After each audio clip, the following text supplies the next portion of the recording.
Good evening to all of you, the loyal opposition here in Barbados. A pleasure to have you back with us again tonight. My pleasure to be hosting this show again this evening. As you would know, I did it on last night on the account of the solemn march that was, that was done on Sunday evening, which of course Marcia had to be present at, and that following up a very, very active Saturday where there was a tremendous distribution for the residents of St. Lucie, gallon bottles of water, cases of water. And as a matter of fact, tonight we're going to be looking at some of the matters surrounding that this evening. So I want you to make sure you share, get the information out there, and just confirm for me that you're picking me up well. Taroni Hall, if you can just let me know. Good evening to you and Judy Jilts. Pleasure to have you with us again tonight, Judy. A real good evening to you, Monica. Nice to have you with us again this evening as well, CG and Queen B. A real pleasure to have all of you. I know, Queen. I am missing Mr. Franklin as well. As far as I know, it's just a matter of him being quite busy, and he hadn't been well, but as far as I know, he's pretty okay. Um, I don't believe he is going to be on tonight, but we'll see. He has the way of turning up on occasions. All right. Of course, we also want to welcome you, Patrick. Good night to you as well. Yeah, prayers also are sent out to our neighbor islands in Trinidad and Tobago. Yes, who had two earthquakes this morning, and also Patrick, I want us to be in prayer for Asheville, North Carolina, Georgia, and more specifically, Florida, the peninsula of Florida. All right, so we want to come back to that a little later on. Owen Hines, good evening to you as well. Marcia Miller, and Marcia, the lady that keeps me on my toes. Vernon Garns, good evening to you as well. Loyal daughter 66, good evening. Yes, we are going to fall in line. Change is going to come. Get ready, and change is going to come. That's correct, my dear. And greetings to you as well. FX Trading BB, thank you for being here again with us tonight. Michael Jilts, and also Mac Bolan, a pleasure to have you with us again this evening. God bless you. Peter King, Diane Husbands, and my good friend out of Brooklyn, New York, Sir Alfred Benjamin. Good evening, Sir Alfred. A pleasure to have you back with us tonight as well. And we're looking forward to a great show. We have several remarkable panelists tonight. All of them, I know you just love to hear. Okay, and thank you, Geneva Calendar, for confirming you hear me loud and clear. All the way in St. Philip. Wow.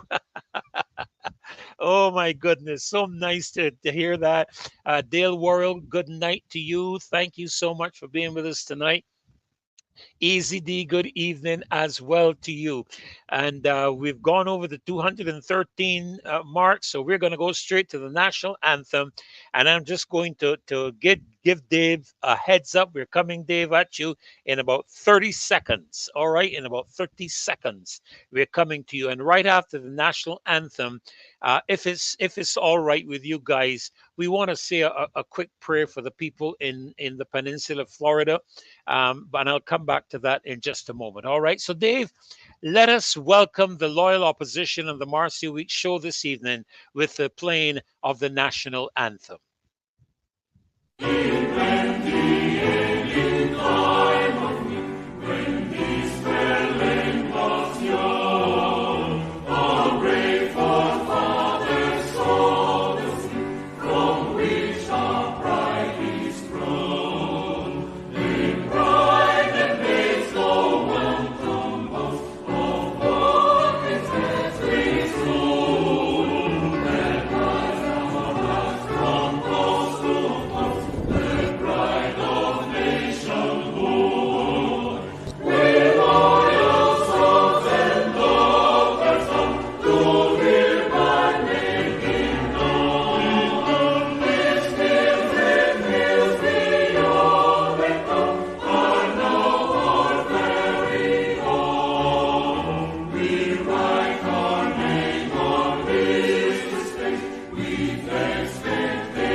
Amen, amen, amen. My goodness. Strict guardians of our heritage, firm craftsmen of our faith. Now join me as we share together and pledge allegiance to our country, Barbados, and our flag.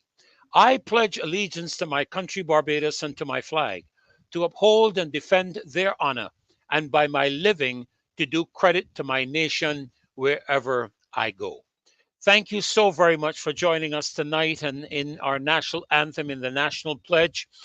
Before I get into anything I want to share, there are a couple of areas that I really do want to engage. I didn't plan this, but coming out of the weekend, it was tremendous weekend with regards to the water distribution in St. Lucie, and also the solemn march yesterday evening in the Chapman Lane area.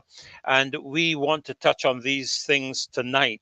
We want to go on to them tonight. But before we do, I want us to say a quick prayer, if it's okay with you, for our brothers and sisters, our friends in the peninsula of Florida. Hurricane Milton is targeting the peninsula of Florida, is destined to impact somewhere in the area of St. Petersburg and Tampa. And currently, the winds are at 175 miles an hour sustained, with gusts, I am told, to 200 miles an hour. This is a very, very serious system that can bring catastrophic damage across the entire peninsula of Florida. And yes, we are part of a global village. There are our brothers and sisters. Some of us have family living in Florida, living in Tampa, living in Orlando, living in St. Petersburg, living in Miami. And we want to pray that God's hand of protection will be over them in the coming days. Father, we want to thank you that you're the God who sits upon the circle of the earth. And tonight we bring this system before you, Lord. You're the one who said to us that we can command the weather, we can command the system. Lord, we have seen men interfere with the weather, and we know that you can equally interfere with the weather. But we submit to your wisdom and your purposes, Lord. We often do not understand and we often cannot comprehend how you allow things to occur, but we trust you because you are the God, the maker of heaven and earth. Your word declares that the earth is yours, the fullness thereof, the people, and all that dwell therein. So we pray your hand of protection upon the citizens of Florida and the peninsula of Florida, right across, Lord, from the west coast to the east coast, for, oh God, from Tampa, St. Petersburg, all the way across, Lord, to Jacksonville and those other areas, oh God, along the east coast of Florida. And we pray that you will preserve life. Father God, you will keep people safe. We commit them into your hands now. In Jesus' name, amen. Thank you so very much for joining me in prayer. I know some of you may not necessarily be participants in it, but we believe, that's my Christian faith. I believe in prayer. I believe in praying concerning matters, especially things that we can do nothing about. And so we thank you for those of you who would have agreed with me today. It is a very powerful system. All right. It is very, very powerful. And we don't want to take things for granted. Some of us could be there. You know, this could have been Barbados. How would we survive a 175-mile-an-hour hurricane? I don't know there's anything on this island that could resist that in the term of our housing systems. I don't know that we could. So we thank God for sparing us from that catastrophic, I think is the word, system. But we pray for those who are in its path, and we pray for their protection and their preservation of life, particularly. We also want to keep praying for the people in Asheville, North Carolina, where a company that I am closely connected with is located. That would be Hurricane Mildred. And yes, Matthew, we saw the destruction of Hurricane Beryl just in the Grenadines. So we know, and Hurricane Beryl was nowhere near that, what Hurricane Milton is. Nowhere close, you know. So we really thank God for how He's preserved us as a country. We cannot take this for granted. And that's why I'm saying to you, we need to pray. We need to pray so that when our leadership in the country does foolishness, that we can stay the hand of God's judgment upon the country. Let Him deal with these people who are wicked. Amen. Let Him deal with those people. The book of Proverbs, I think, says, when the righteous rule, the people rejoice, but when the wicked rule, they groan. So you only have to look at the response of the people and you can tell who is ruling. If they're groaning, you can tell who is ruling. If they're rejoicing, you can tell who is ruling. But I want to get very quickly in the time I have, Dave, I hope you have that.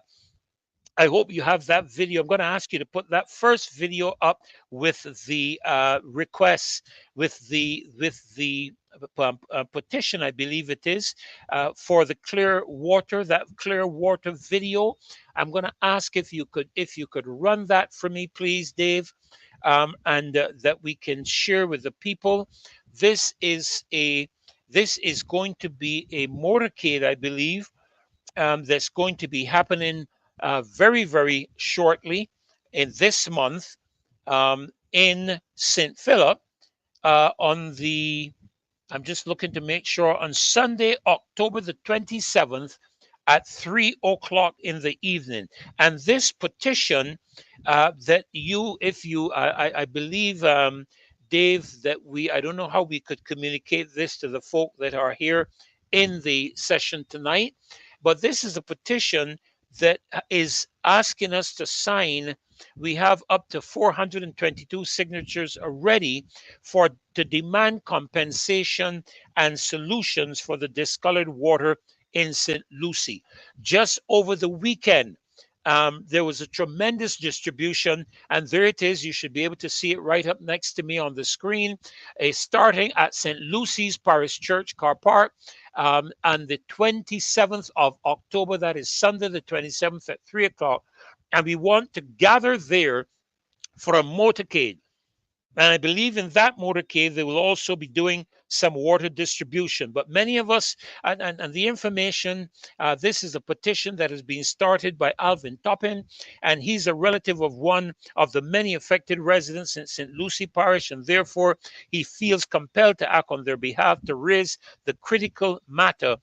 The fact that many of us bear the burden of discolored water that is unfit for usage, yet we still face hefty water bills from the Barbados Water Authority and still find it necessary to make additional purchases of clean drinking and cooking water.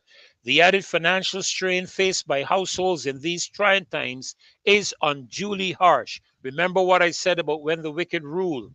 This collective problem resonates deeply within every resident, and it is our shared displeasure that fuels this call for immediate action. The alarmingly consistent issue of discolored water is not just disconcerting, but poses a significant health risk that must not be overlooked. Therefore, we call on the Barbados Water Authority and the government to urgently address this ongoing issue. A viable long-term solution must be sought to eliminate these persistent interruptions to our water supply. Furthermore, compensation for this distress and inconvenience must also be considered. As taxpayers, we deserve a continuous supply of clean and safe water. Remember, water is life, and the residents of St. Lucie deserve a life free from the pressures of having to live with a poor supply. Join us in humbly urging the Barbados Water Authority and our government to take immediate action. This plight is more than an inconvenience, it is a basic human right. We seek not just for ourselves, but for every member of our community, especially the voiceless among us. I appeal to you, as residents of St. Lucie, as Barbadians, and as global citizens who believe in the fundamental right to clean water, please sign this petition and stand with us in our fight for clean water. I don't know if, Dave, we can get that link for this petition in the chat, that persons can probably copy it and sign the chat. So sign the petition, I'm sorry, Um, this I see here Matthew Sainsbury is saying that Starcom Network has been reporting that the BWA is starting to take this emergency seriously, as they should have been dealt with long ago. Not good enough.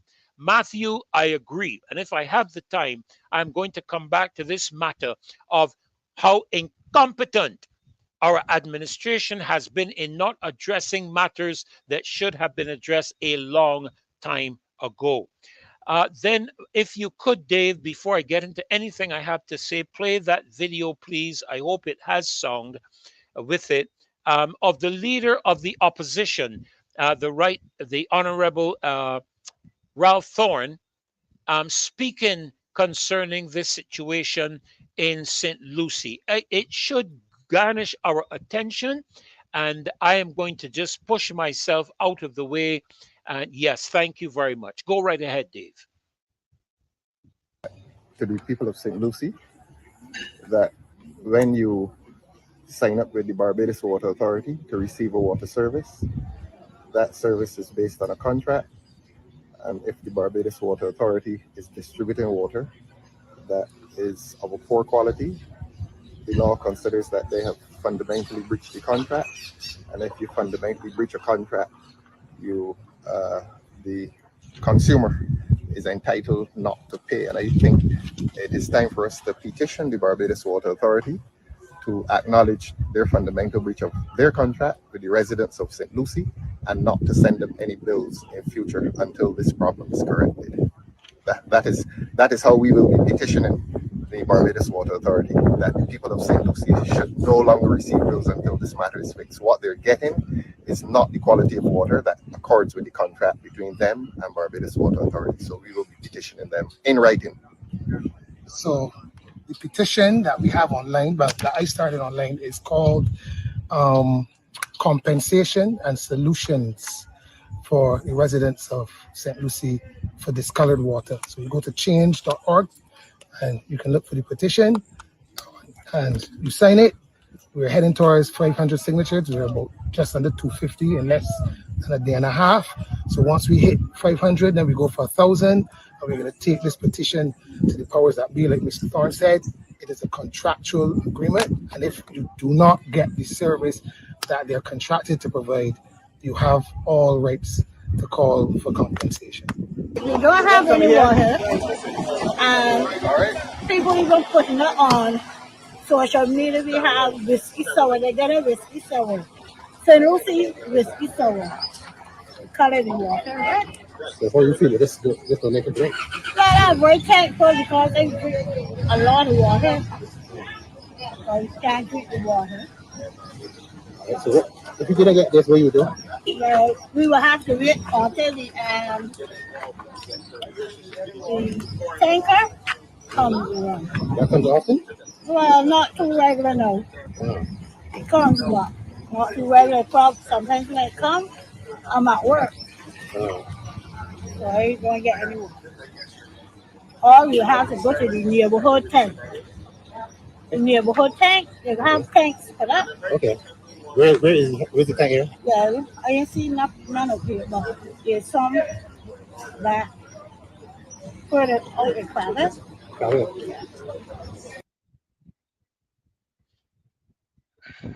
Well. I tell you, I don't recall a time, and I'm saying I don't recall. I don't recall a time because I lived in Boscobel, St. Peter for several years. I used to travel through the Wim and all through the St. Lucie area. I had friends at won't call the name of the thing because you all might think the location, you all might think a little differently of me, but we had good friends in St. Lucie. My mother played the organ at St. Lucie's Parish Church on occasions. And so we have a close affinity to St. Lucie. I will say that from the time we moved there in St. Peter, there had always been water issues, even in St. Peter. And because of my mother's persistence, when we moved to Boscobel, my dad used to have to drive. He had a Tram 2000 Mark II at the time, and he used to have to drive all the way almost back out to Morgan Lewis Hill to catch water, sometimes all the way back out to a mile and a quarter to catch water in a big drum in the back of the truck and in the back of the car and bring it back home for us. And so my mother advocated seriously for water and electricity and a proper bus service for the Boscobel area, which was attained long before she left that area. I think we left that area in 1969 or something like that. But I want to thank God for the response that we had on Saturday. Unfortunately, I was not able to make it. I wasn't able to make the solemn walk as well on Sunday because I injured my ankle. But I would have loved to have been there. I would have been happy to distribute water and walk and distribute the food and so on. But I keep hearing Barbadian citizens say to me, time for talk is over. People want to see action. I had a number of things here lined up tonight to talk about where the school system is concerned. There was an article carried in the Barbados Today with regards to a parents group that demands national response to school violent crisis. And it said in that the Minister of Education or the Prime Minister has to urgently present a comprehensive strategy to combat the growing crisis. And all I keep hearing is the minister wanting to establish some another talk shop. And please forgive me, I take these things very, very seriously. The time for talk is over, all right? You campaigned in 2018 to bring this matter of violence in schools under control. And today, we have the worst condition. And I can see the fact. Violence has, fights are nothing new in school. The level of violence we are seeing in schools today is. We used to have fights at school too, and sometimes you would get hit with a big rock. You all know what I'm talking about. But we couldn't carry anything but a protractor to school. And of course that had in the divider, and the other thing, I don't recall what you call that now, that you put the pencil in and did your circles and so on. But if we were ever caught in school with a sharp implement, in some instances, you could experience suspension from school. And so there are times that parents check the school bags of children. This is primary and secondary school. Of course, as you got older into secondary school, fourth form, fifth form, sixth form, that didn't happen. But in lower 1A, first form and second form, to some degree, third form, it did. And I can see the fact that fights are nothing new in school, but this level of violence is. We are not used to this. We are even not used so much as to the conflict we see occur between parents and teachers. Because I remember when I attended Harrison College that we would have sometimes 4 or 5 meetings a term between your teachers and your parent. And let me tell you, my mother used to come into that classroom, sit down with the teachers, and her bottom line was, if he steps out of line, cut his tail. That was my mother's statement straight off the bat. Now, we got a big fight in school today with corporal punishment. I know there are people sitting on both sides of the divide on the matter. But I read in the good book, and one of the things I've learned, a manufacturer has an owner's manual for the vehicle you are driving for a reason, so that you do not abuse the motor vehicle. As a matter of fact, almost every appliance we buy has a manual, so you do not abuse it. You don't use it incorrectly and damage it and then want to take it back to the store and say it is faulty.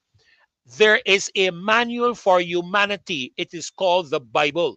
And in that Bible, it says, ignorance is in the heart of a child, and the rod will drive it from him. Now, it did not say violence. It did not say in anger. It said the rod will drive it from him. I got the rod. I got lashes. As a matter of fact, I lost my interest in Mercedes-Benz because of it.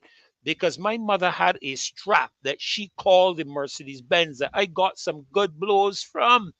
And I am today not warped in my psyche or anything of the sort. Many of us got licks and are not warped in our psyche, but the powers that be have been able to strategically link domestic violence and violence against children with authentic corporal punishment that I believe should be implemented. That is my belief. That is my system. That is my view. You are entitled to your own view. You are entitled to disagree with me, but I speak from my experience and the experience of thousands of others who have gone through the educational system, got licks, and have risen to exceptionally good positions in life and in professions and so on, and are not psychologically warped. But I am not going to get into that debate tonight. What I am going to say is that the time for talking is over.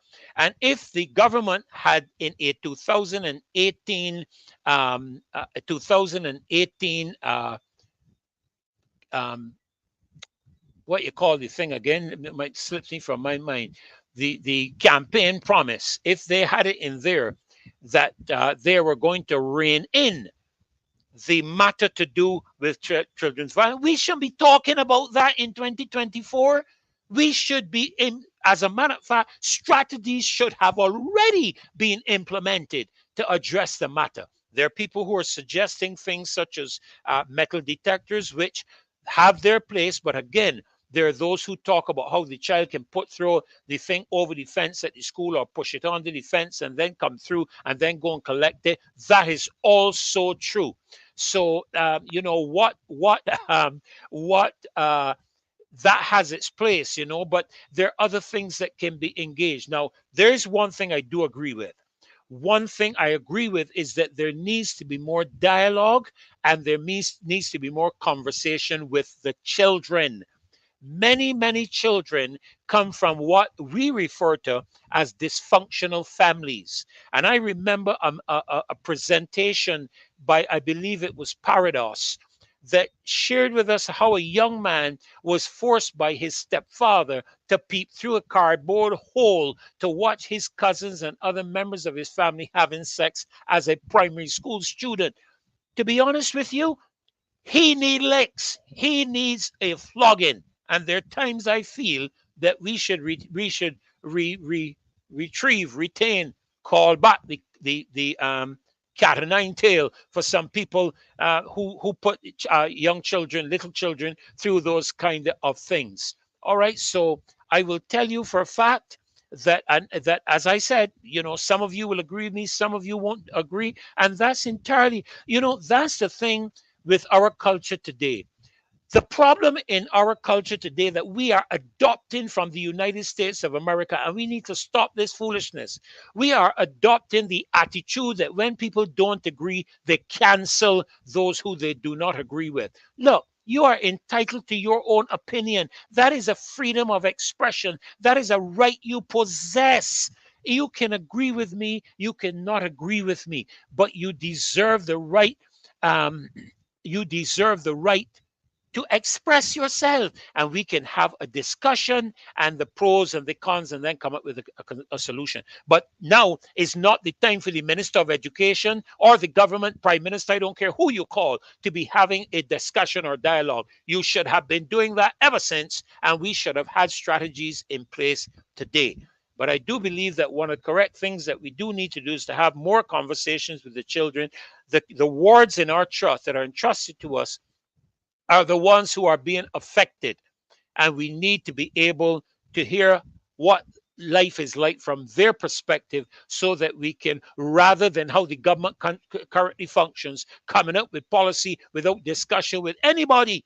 Don't care what the citizens have to say. We got a cybercrime bill, and it is after the cybercrime bill come through Parliament, gone through Senate, and received opposition on this platform, on this show, that then they decided to hold back, pull back, and engage a joint select committee to hear what people have presented. And in spite of the opposition of people, they went ahead and raised the fines from $70,000 to $100,000, from 7 years to 10 years. That is the epitome of wickedness in the government in this country. And I make no apologies for saying that. I make no apologies for saying that. This government should come back to the people of this country and apologize for attempting to criminalize the average citizen because they don't agree with you. And what you're doing is you're giving people from the LGBTQ community, people from the gender neutral community, and all these different kinds of communities the right to shut up everybody who is opposed to them, or they're going to be faced with penalties if I hurt your feeling, if I offend you, or some foolishness of the sort. That is a devilish and diabolical act on the part of a government. And I make, again, no apologies for saying that. Governments around the world are trying to shut up their citizens by implementing legislation that makes it mandatory for you to receive information from one source and one source alone, and that is the government. Well, folk, that is not going to happen under my watch or Mr. Thorne's watch, because we are going to make sure that Barbados remains a free society where people are able to express themselves freely, whether we agree or whether we agree to disagree. That is our privilege. And what is important is for us, when we disagree, to maintain civility and respect for each other. And that's all I'm going to say for the time being. I see my good friend, Mr. Nigel Newton, is in the house, and I'm going to get him in with us very, very quickly in this evening.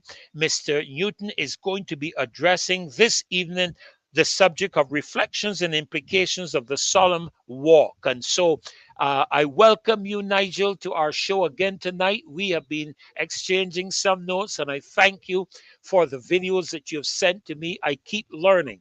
I keep saying, Nigel, the only place where nobody learns anything is either Coleridge, Westbury Cemetery, or the new one they made down in St. Peter. I don't know what they call that one. So, Nigel, welcome. Good evening to you, and a pleasure to have you back with us this evening. I understand you're going to be addressing this subject of the reflections and implications of the solemn walk as we proceed through the evening.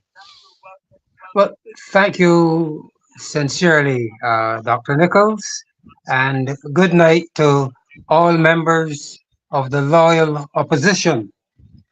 And I chose this particular topic for a very special reason.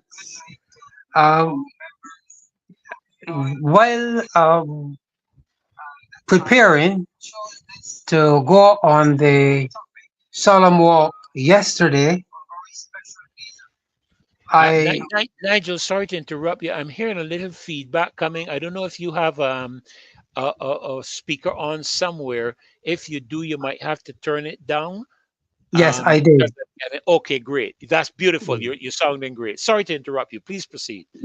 That's all right. Yes, while preparing for the solemn walk yesterday, I was looking through the various placards to select one that I thought would appeal to me. And I saw one with Baby Branch. You remember that? The pregnant mother who was unfortunately stabbed and died. Yes. As a result? Yes, I do. Well, I carried that placard yesterday, and the reason for this program tonight is because last night during the show, I think it was Little Caleb who made mention of the elderly person who was carrying that placard, and I am the one who was carrying the placard. Okay. And I chose that because it speaks to the level of debauchery or degradation that is engulfing Barbados today. Now, some people may be a bit dismissive of our concerns and might be suggesting that they might have a negative attitude towards us. But before I go on, you remember that the late Prime Minister Owen Seymour Arthur, he said that Barbados has lost its soul And I think he suggested as well that we are under the heels of a despot. Yes, he did. Um, yes, he did suggest that. Now, Sorry to cross it, Nigel. He did more than suggest it. He told us explicitly. He called it out explicitly. He didn't suggest it. You may be trying to be to a be bit nice. politically correct and nice, but permit me not to be. Yes, yes, he did say that. I agree with you, Dr. Nichols. And as a result, well. Yes, yes. As a result, Barbadians are now in danger of losing their humanity and their divinity as a result of what is happening to us as a result of the actions of the government. Uh, I am saying to my comrades tonight that there is no enlightened statecraft, statesmanship, uh, a defined political philosophy or ideology or a vision of our future. And the government seems hell bent on pursuing an agenda that really and truly does not argue well for the future of Barbados.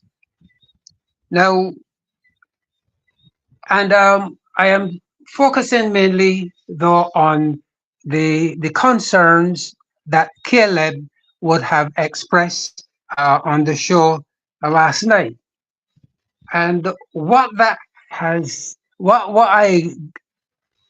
I took away from that show last night and from the march is that here is a young man, a child really, Yes, yes. looking at the the placard bearing the name of Baby Branch unborn.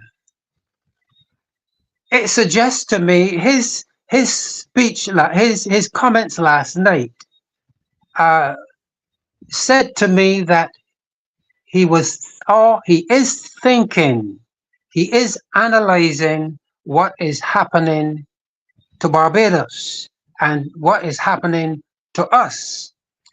And I am suggesting that he might have experienced an ethical and moral awakening as a result of viewing that placard. Hmm, hmm. It also suggests to me that there might be a level of trauma or very deep concern in his heart, on his mind. And I am suggesting that we as Barbadians, and as you have said earlier, but I'm saying also, I join with you in saying that we need to pay attention to the feelings, the thinking, and the concerns of our children. Because what is happening is not escaping their attention. They may not be able to verbalize it at times, but of course, we realize that Caleb really did express his concerns last night. And I am suggesting, Dr. Nichols, that we need to pay attention not only to the children, but to seriously reflect on what is happening in Barbados. The negative forces in Barbados and the region and their co-conspirators, their international co-conspirators, they they are now descending upon Barbados, and I think that Barbados is like a beehive, right, where there is honey, and everybody is now coming into Barbados, descending upon Barbados to take what they choose or what they deem necessary for them. And no one is paying attention to the impact and the implications of these negative forces on our children. And I think that Caleb's concerns and expressions last night really brought it home to me. Okay? And I am urging Barbadians, especially my comrades on this show, to really listen to the children, pay attention to their concerns, their disappointments, their hurt, and everything that affects them. Pay attention to them because they are being affected by what we are doing. And I must say, it is time, Dr. Nichols, that we step back from our mad rush to accumulate material things, material power, prestige, position, all of these material things. It is time we step back from them and really focus on what is happening to our nation. Okay? Um, and I would like to, I would accept some questions and so on, a bit of discussion in my presentation, but I would like Dr. Nichols to illustrate the gravity of what is happening to us in Barbados and the necessity of our concern by quoting giving you a quote from the Greek philosopher Socrates. You remember that Socrates, and I hope folks will pay attention, that Socrates, he was executed for corrupting the youth and not believing in the state gods of Athens.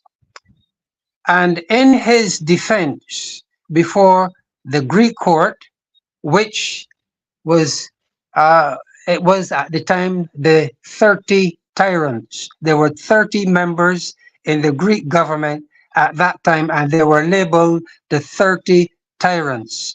I, I'm wondering if there's some similarity between what we had earlier before Mr. Thorne crossed the floor and what was in Greece at that time.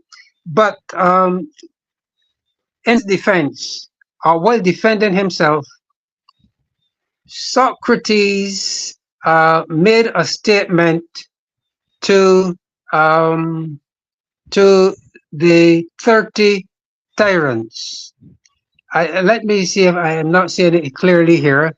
Yeah, he said, Nigel, Nigel, yeah, you had a video. I understand you had a video to play tonight. I'm going to let that run. Can we let that run while you were talking? yeah, it is. Oh, sorry, it is the video with Caleb as he was Oh, as he was expressing his speaking. concern. Oh goodness, can we just take a moment and just play that video because that was such a moving moment. To hear those young men speak, it was just tremendous, and so many people commented about it. So, folk, we're just going to revisit that video yesterday. That was so moving, so emotional. All right, so let's hear what Caleb. It was Caleb you were speaking about, Nigel. Let's Yeah. hear this young man, Caleb and Joshua. Let's just hear for a moment what they shared with us last night. Go ahead, Dave. Yeah, I even saw. I think it was like an elderly person.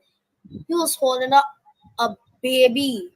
I was like, when I saw that, I was like, a baby, unborn. I was like, whoa, that's crazy. I was like, 27, 19, and then an unborn. Like, Wow. what are they doing? Wow. Wow. Wow. I mean, Wow. like, what are they doing? Yes, yes. You see, to me, that raises the question of a structured moral consciousness.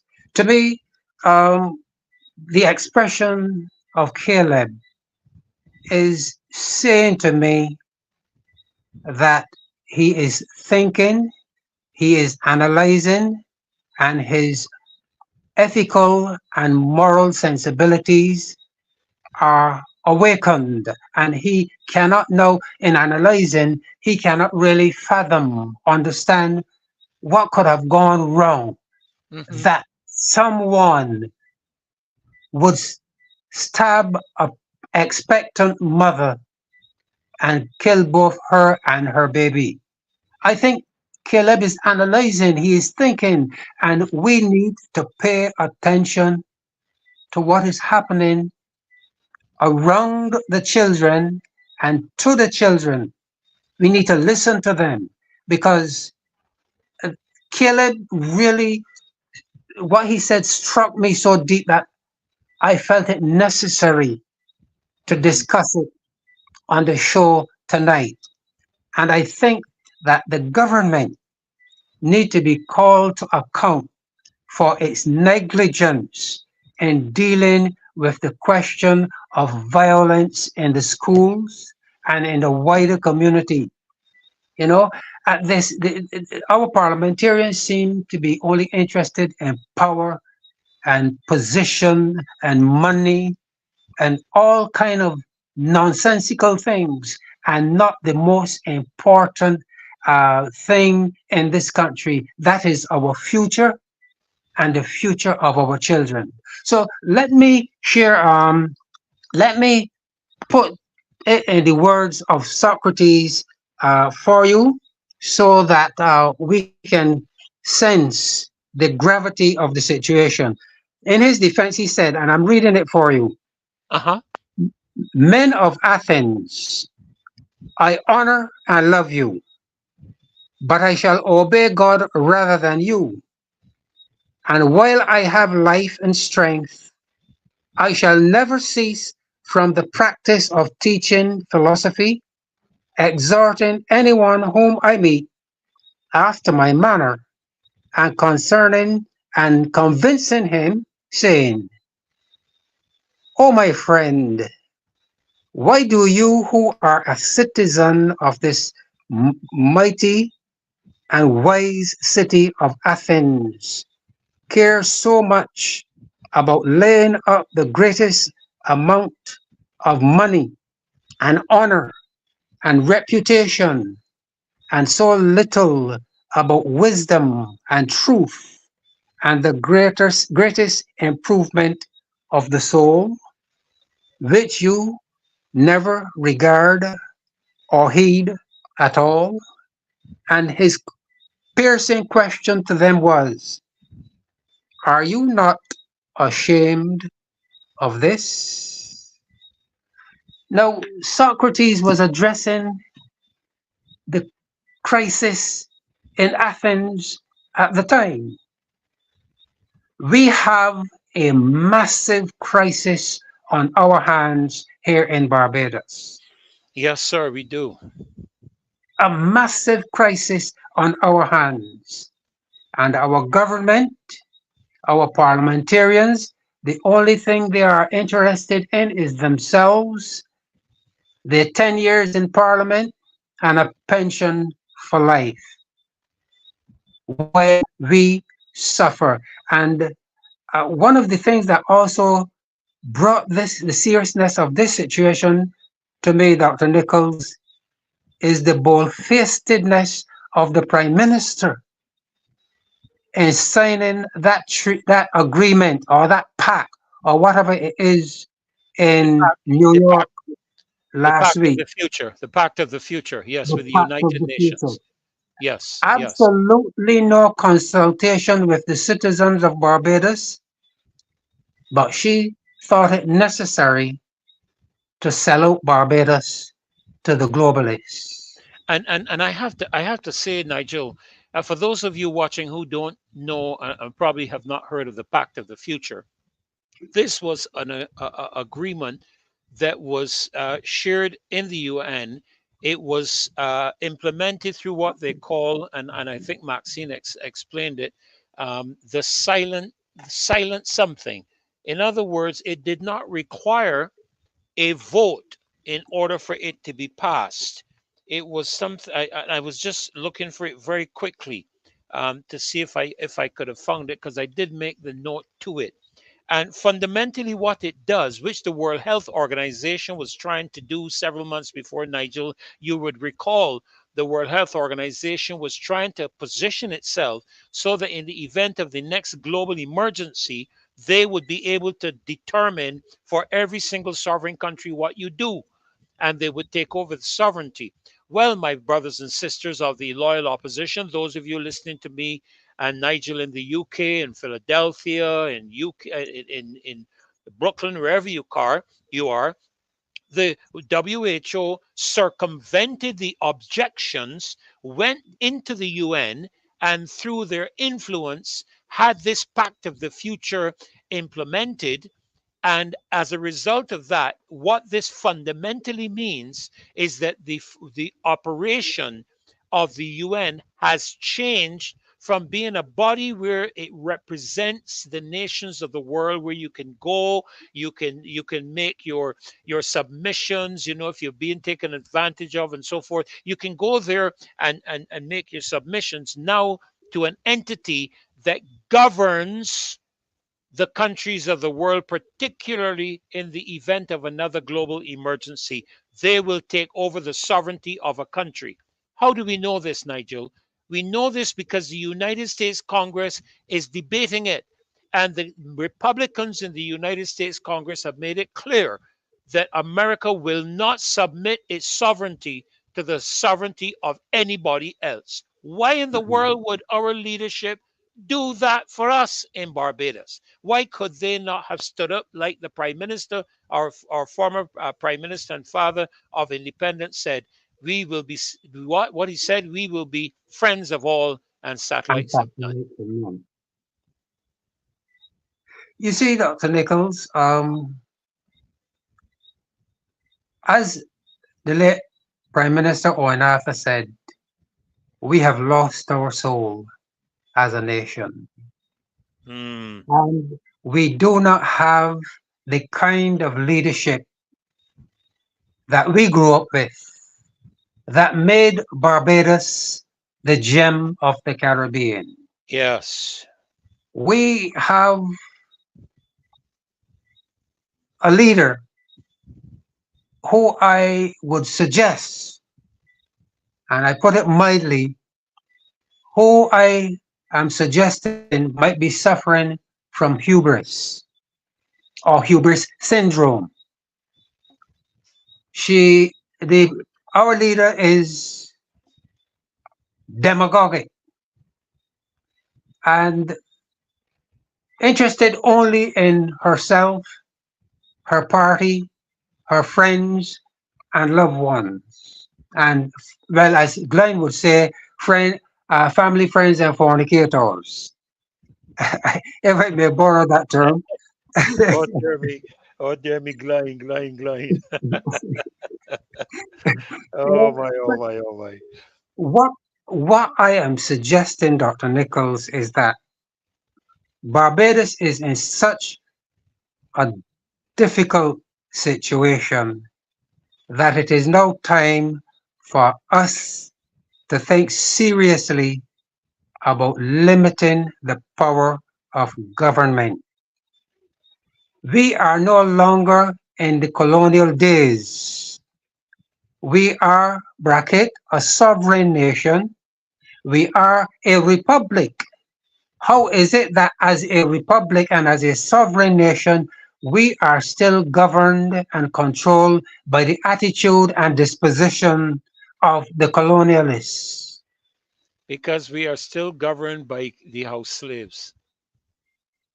The Ariels, according to Shakespeare. Remember in his novel The Tempest, he spoke about Prospero the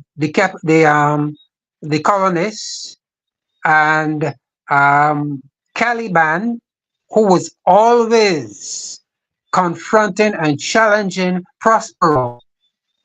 But Caliban was undermined and supplanted by the Ariels. And what we have in Barbados today is the Ariels are now in control of Barbados and are viciously opposing the Calibans who are intent on freeing Barbados. And the time has come when we, as citizens, when we as people need to seriously reconsider the form of government we have and the power and authority vested in the prime minister and the government. I think the time has come when we must, without shame or apology, limit the power of the government. I Until we couldn't do, go ahead, go ahead. No, no, I was about to say I couldn't agree with you more, especially in the Republic. You know, Nigel, I have said on this show before, and I stand by the things I say. Again, persons may not always agree with me, and I respect that, and I respect the fact that we can agree to disagree agreeably, and that's fine. I don't have a problem with that. But I believe in the absolute separation of powers. To the best of my knowledge from listening to Mr. Thorne, there is supposed to be such a degree already in existence in the legislative aspect of Barbados. I think the courts should be away from the influence of the government, away from the influence of the police, police away from the influence of the government, and so forth. I believe there's some degree of that. I stand to be corrected. I'm sure. I know Maxine is going to be on the show later, and she probably will educate me a little bit on that. But I do know that in the United States of America, Congress, Senate, President, and the Supreme Court are four separate powers. Now, I give you grant, they don't function perfectly. They don't function probably as they ought to because they are men, and men are subject to major flaws. We appreciate that. But if the legislative perspective is established where the four entities are separate, distinct, and cannot influence and affect one another, at least we have a good sound foundation to start with. And I agree with you. I believe the powers of the prime minister need to be reined in. And I believe we have to change the perspectives of how we deal with the accountability of government. We need to Yes, take it out of the hands of the Public Accounts Committee and put it in the hands of an independent body that the government has to appear before, something like how you have the Senate committee and committees in the Senate and committees in the Congress, where yes, you can have major persons or whatnot, but you have to call, and maybe it's the best thing to do to get it out of the hands of any of the powers that be and implement persons in our society who are knowledgeable, experienced, honorable people of integrity to whom the government has to come and sit down in front of them and give an account of their stewardship of the country. I agree with you, Dr. Nichols. I think it is time for that to happen. But I notice here in the chat, Easy D is making a reference to Time magazine, which voted our PM as one of the most influential people in the world. Now, there are contradictions in that analysis. How is it she is one of the most influential persons in the world? And what is happening to Barbados? Well, they don't know what's going on in Barbados. What is happening to us here in Barbados? They don't We know what's have going on in Barbados. we have a cyber crimes bill that is going to silence us. We have a, members on a public accounts committee that,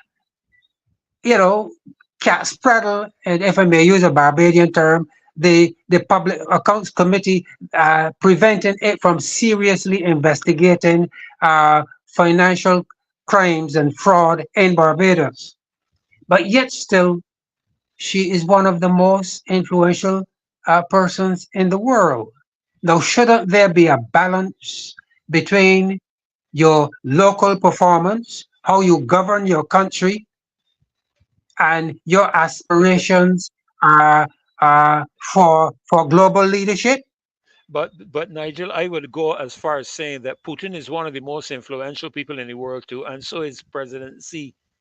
He's one of the most influential people in the world too, you know. But look at how they keep their citizens. You see, people don't know about what's going on in Barbados. That's why this show is a threat to them. And you know, I was told recently, Nigel, and I'm sorry to take into your time because I see Rose is ready to come in, and we're going to have to Yes. change track and head her direction in just a moment. But I received news recently about a certain gentleman. I am not going to call his name. I am not even going to reference his business. Okay. Okay. But a certain gentleman who knows the higher ups, if you can call them that, in the government. And are you ready? Those persons reliably expressed by the individual who knows them like the palm of his hand and has interacted with them are afraid of this show. You know why they're afraid of this show, Nigel? Because this show exposes the truth. And when the truth is exposed, lies become clear and evident. And I'll Yes. quickly make the illustration to you before we switch gears and go to Rose. Um, Yes. the matter with the recent discovery, let me make sure I am quoting myself correctly so I do not think. West Nile virus Yes. present in Barbados. And we had to learn that from the World Health Organization website. The government said nothing to Barbadians. The Minister of Health said nothing. And this is a virus I understand similar to dengue. I think it's probably a little more difficult. I don't know the details of it, but we did not learn that. And my question is, can't you trust the people of Barbados? You don't. We have passed the era when you share things with people and it creates panic. Man, we got too much information. That's why they was shut up the access to the internet and communication. We got too much information to be panicking about anything, friend. You know how much stuff the people in this country know? That's right. That's Anyhow, right. I Yeah. gotta move Yes. on to Well, I got I've been keeping my eyes on the clock because I don't want to take up Rose's time, you know. So yes, I know, uh, I know. thank you very much. And we need to pay attention to our children. Yes, we They, do. And they are yes, hurting. They are yes, hurting. yes. They are thinking and they're wondering what on earth is going on. Good night, Rose. Good night, Rose. So good to have you with us. And thank you, Nigel. Thank you. That was so impactful, especially those children. And I thank you for highlighting them again tonight. You know, we had a Latin teacher. We used to call him Birdie. I can't remember his real name now. We used to call him Birdie. But he had a saying. He used to teach Latin when I was in Lower 1A in Harrison College. And every time he came into the classroom, the first thing he would tell us, the female of the species is fiercer than the male. And he would tell us that to show us how protective the female was of her young ones. And that is what we are seeing coming to the forefront at present. And I know Rose is going to touch on this tonight. Rose is going to be speaking. And Rose, you have to permit me to express it because when I saw the caption, I was so thrilled. Execution postponed, but not denied. Now I'm not sure who's going to get executed tonight, but I'm leaving that for you to share with us. Good evening, Rose, and welcome to the show. You have to unmute your mic so that we can hear you, but we see you have your lovely new set of headphones because I don't remember seeing you, and then they're almost as pretty as mine. But so Yes, nice to I have you thought it join us was tonight. unmuted. Yes, Rose, so good to see you, and welcome to the Marcia Week show. The loyal opposition welcomes you tonight. Thank you, Pastor Ferdy, and a pleasure being with you and with Mr. Newton Nigel. Always so interesting, insightful and educational. And that's what we're about on the Marcia Week Show. And I want to greet the loyal sons and daughters all, wherever you are, and firm craftsmen of our faith. A pleasure to be with you. And my caption is execution postponed, but not denied. And we're quite familiar that in states in America where there's capital punishment, either by lethal injection or by the electric chair, that there are last minute attempts by the person to be executed, his lawyer, his legal team, and appeal to the governor to stay the execution. And there might be that last minute stay of the execution, but it does not mean that execution has been denied or that person is being commuted to life in prison. Sentence is being commuted to life in prison, sorry. And here in Barbados, we are seeing efforts to push back public opinion on matters, and we get some window dressing to quieten us, to shift our focus in the hopes that we will forget, and with the expectation that it will become a memory short-lived, erased, and we will no longer make the appeal, we will no longer address the issue. And what am I speaking about is about the Ministry of Education and their responses to us. So never mind, we have had a response. It does not mean that we, and I speak for myself and others, that we're satisfied with your response, and we're not saying it's not good enough, and we're not saying that, recline, be comfortable. We're still saying, if you cannot do your job, resign, leave. That, Pastor Ferdy, is why I said execution may be halted, execution may be postponed, but it does not mean that we're not still asking for it. And so I am going to start with this, and I'm going to ask a question, Pastor Ferdy. Remember that we emphatically, and someone said I was using big words on Friday night. Oh, give me a break sometime. I said I would unequivocally ask for the resignation of the Minister of Education. I believe, and I do know that they watch our show. I do know that they take notes, and I believe they heard. That was Friday night. Also, could we show this headline? Can you see this headline? Pastor Ferdy, may I ask Dave to take down that clip? Can you read that headline, Pastor Ferdy?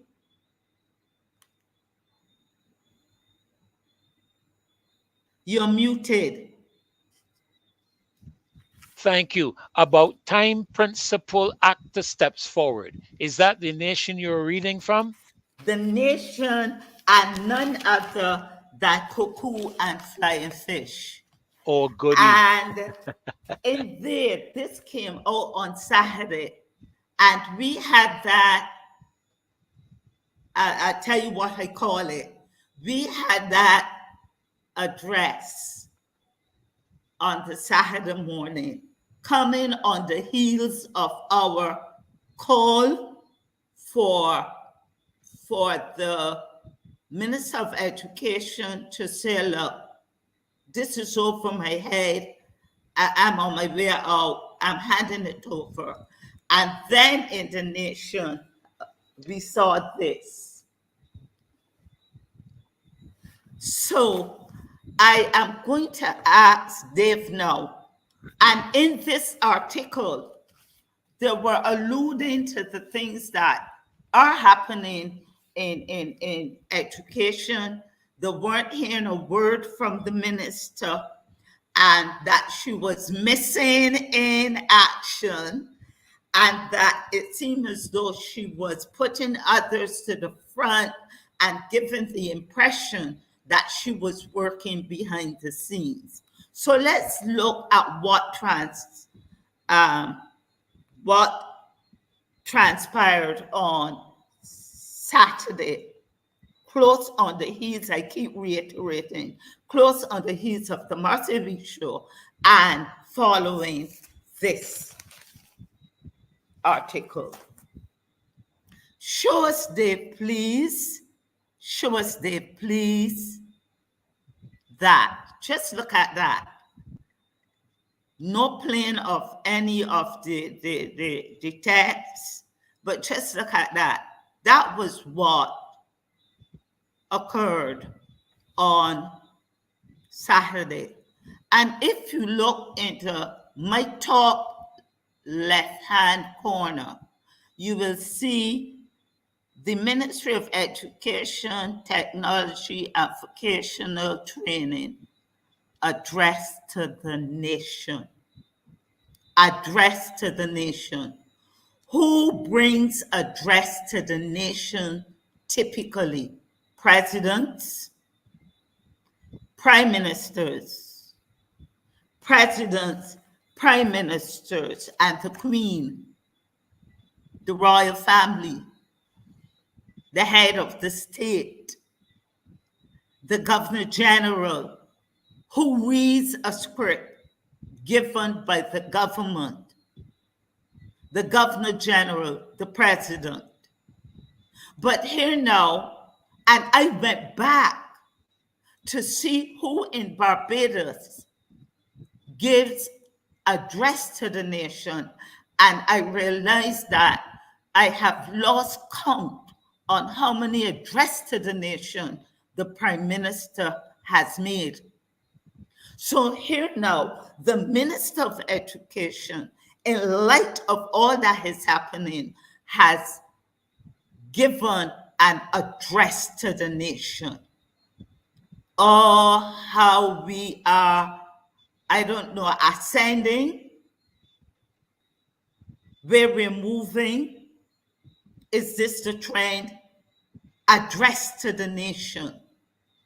The avoidance of meeting with the people, with the stakeholders, and the journalists.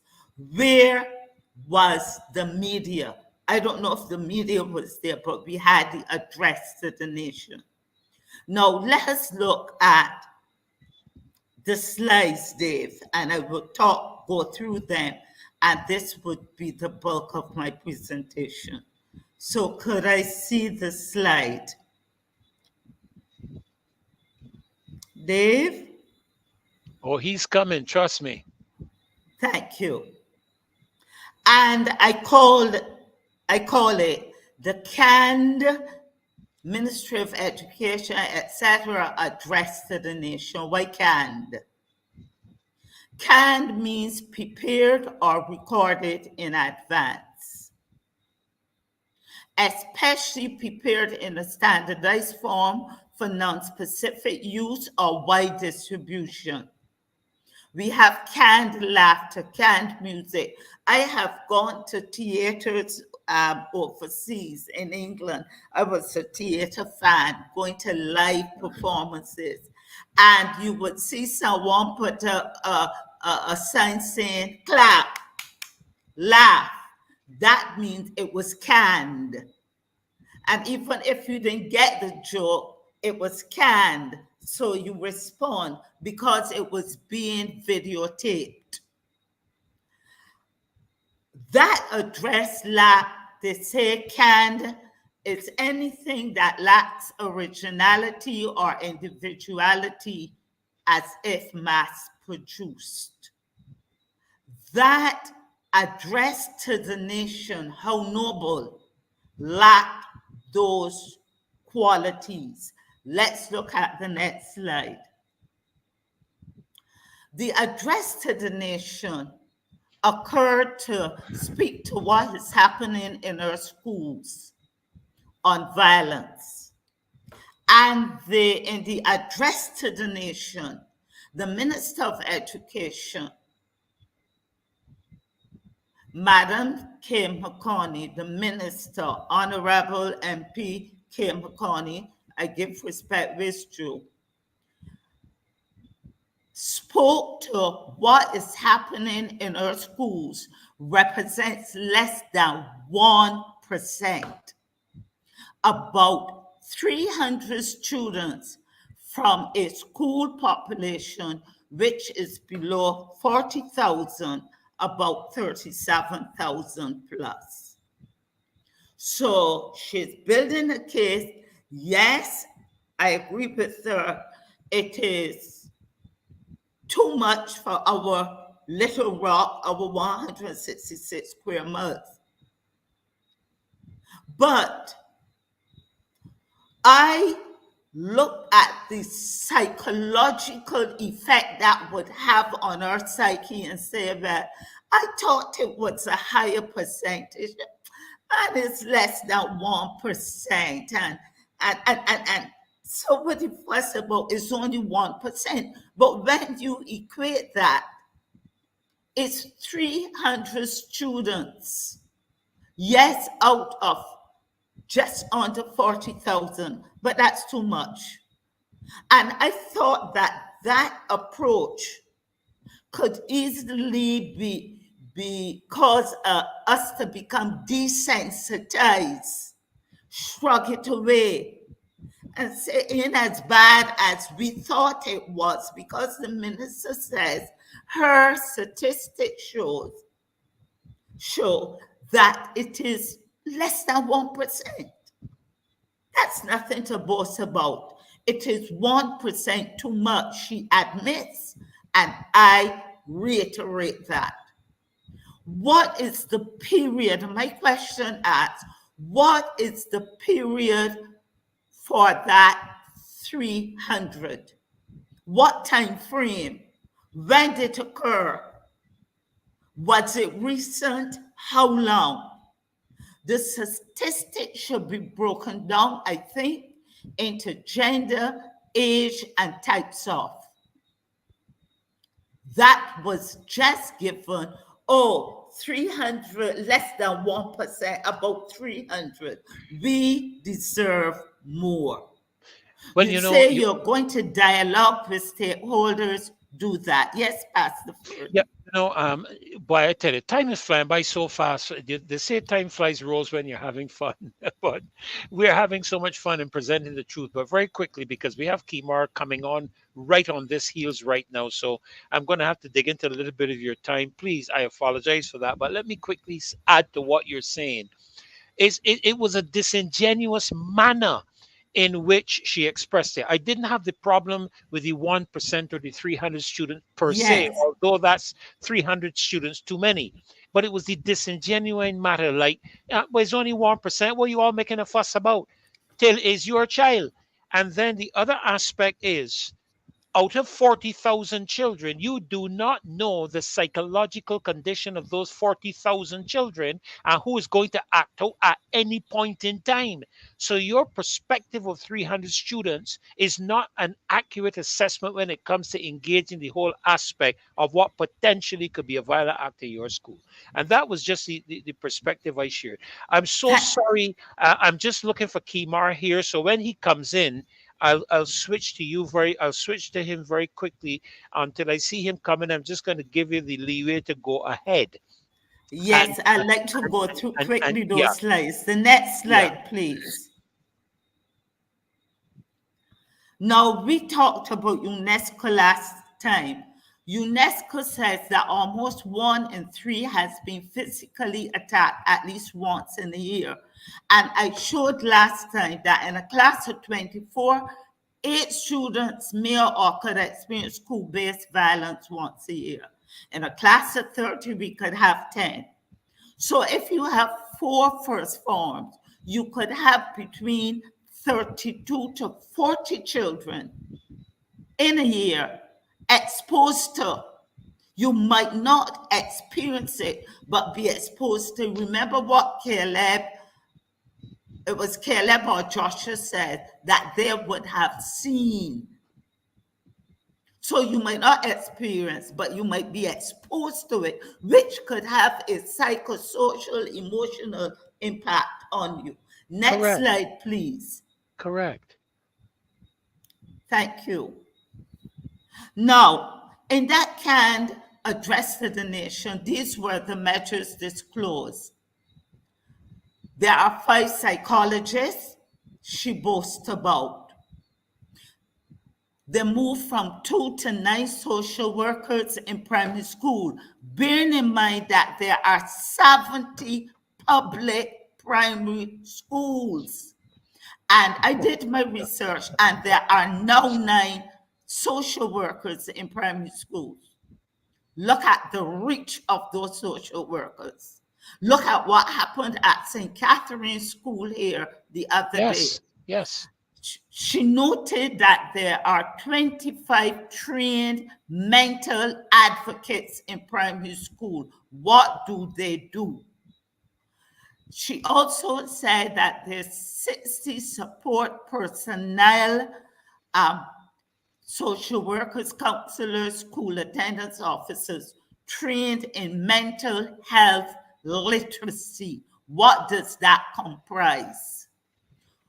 She will be training all principals in public, secondary, and primary schools in mental health literacy. It tells us what something is happening that has been discovered about the mental health of our children. But wait, Rose. Rose, we will be training. They campaigned in 2018 to bring this matter under control and arrest it. And you're telling me in 2024, we will be training? That should have been done years ago, not now. You knew the situation when you were running for office. You knew what was happening in our primary schools and secondary schools. You chastised the administration of the day on it, and you vowed to the people of this country that you were going to implement the measures immediately to arrest the matter of violence in school. And we are now talking about training principals. But I'm coming a little further down to that one. Let's look at the next slide. And this is just what you said, Pastor Ferdy. Yeah, look at there. From September 2018, you were going to place safety officers, September 2018, on buses at places where students and young people congregate in large number. But you had 9, and now there are 7 for all those schools that exist. Let's look at the next one.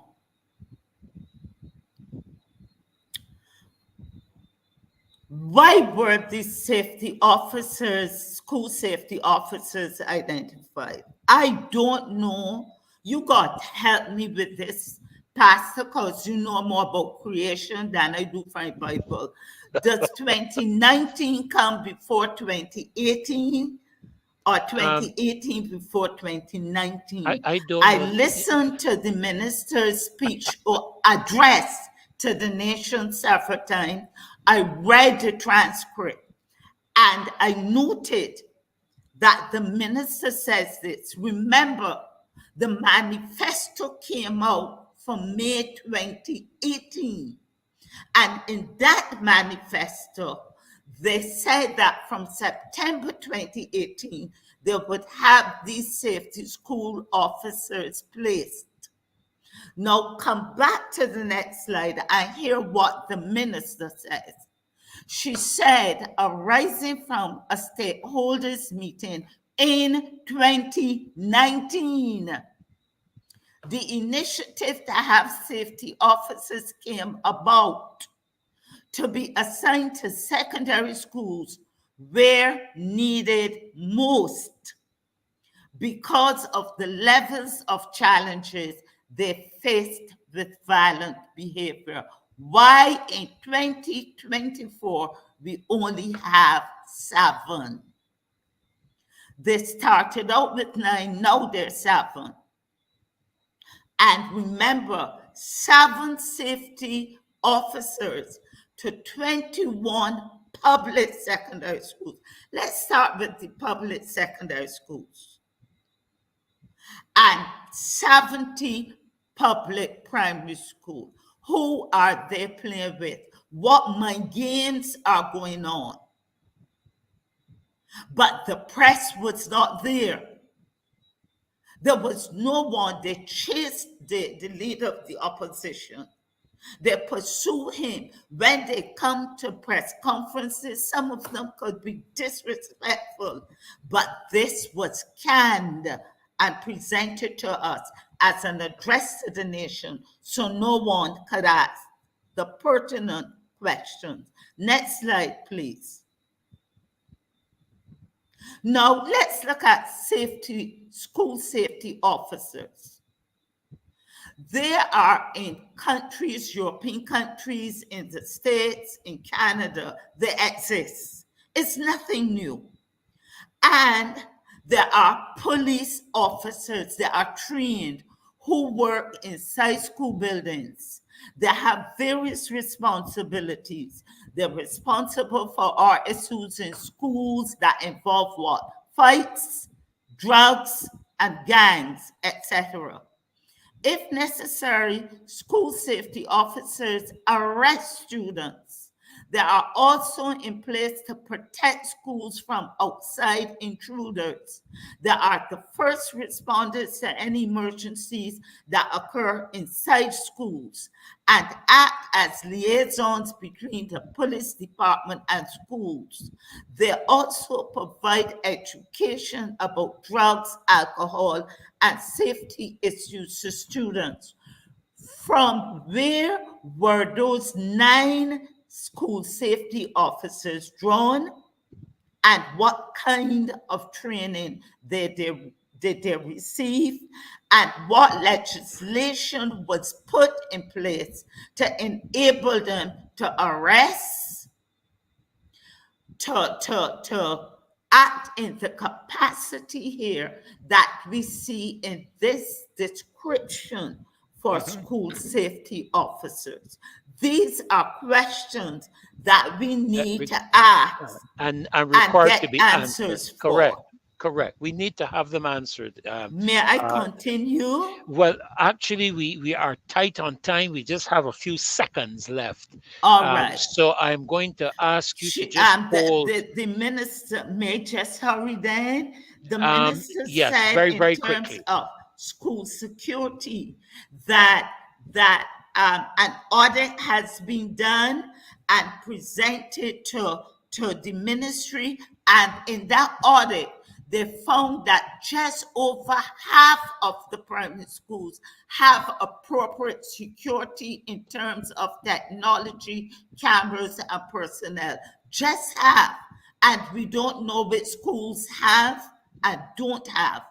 And on school security, that a draft national school security and safety policy has been worked on and presented to the Ministry of Education for review. And they now have to source funds. She said she'll have to ask the Prime Minister to source funds so that the schools could have comprehensive and as maximum, as close to the maximum security and safety resources and personnel in place. I finished there, and on a facetious note, Read that for me, Pastor Ferdy. Remember, $5 million were allocated, spent, we don't know, on sprucing up the Oystons Bay Garden for the men's T20 World Cup, which incidentally, the Oystons Bay Garden will be closed Tuesday and Wednesday for maintenance. We can On just that leave. matter, we close. That's a part. I see you have it listed as a parting shot. That's one across the bow. That's one across the bow. That's what they call it, across the bow. I tell you, Marcia, hear me, I nearly call you Marcia. I miss Marcia tonight. Anyhow, um, Rose, I'll tell you the truth. Under all circumstances, this lady should do the honorable thing and resign. I don't even have the time to repeat the number of things that have happened under her watch that has led to where we are today, in my view. But that will be another subject for another time. Excellent presentation, Rose. Well articulated, as Hasbra has indicated. It's been well articulated. He's enjoyed every minute of it, as I am sure all of the loyal opposition have enjoyed every moment of it. And folk, listen, we ain't done yet. Here comes Mr. KEMAR Stewart. So, this is like the old West Indies team. You remember when we had, when you thought it was Michael Holden and Andy Robertson, everything was finished. Then you had to deal with Joel Garner and I can't remember his name now. Or when you think you got Desmond Haynes out, you had to deal them with Chanda Paul and Chris Gale and all the rest of it. So here you are. Here you are, KEMAR. Welcome to the show tonight. A pleasure to have you, sir. Just we know you are going to be throwing some blows again tonight. Go right ahead. Go right ahead. Good night, Pastor Ferdinand. Can you hear me well? I'm hearing you well, not getting any breakup or anything as yet. Good evening to you, sir. Yes, thank you for having me. I'm glad to be here. Good night to you. Good night to Rose. Very happy to see Rose as always. I thoroughly enjoy Rose's presentations. And I really think that the Minister of Education should really sit with Rose, She you sure know, should. Yes, she should. and have a thorough schooling on how to Absolutely. deal with the schools in Barbados. I may Um, even go. I may even go and raise my mother from the dead and bring her back to join Rose because it looks like you got to do that. Anyhow, sorry. Go yes, ahead. yes, yes, yes. Rose is Uh, a Rose. Rose is what I call a master teacher. oh yes. Um, Oh yes. Oh yes. yes, yes, yes. So thank God for Rose. So Amen. good night to Nigel Newton. Good night to all of the members of the loyal opposition. Um, very glad to be here. Very glad to be on with you on this bright Monday. It was hot today, but the weather wasn't as extreme, you know, certain days. But thank God for life. Uh, why I am here tonight. Um, I wanted to discuss an issue uh, where much conversation was not being paid, and that is the functioning of the Barbados economy, Pastor Ferdinand. Um, we, in the midst of the crime situation, in the midst of the education collapse, in the midst of the agriculture disaster, in the midst of the traveling, in the midst of the distractions on tank, um, there's still a very grave issue that we have to deal with every day, and that is high taxation. Right? And I am not satisfied right now with the attention that's being paid to the pressures that Barbadians are feeling. And I'm not only speaking about the average man, I'm speaking about middle class now. Right? I'm speaking about it seems like nobody's exempt, no, except family and friends from the barrages of the taxation happening.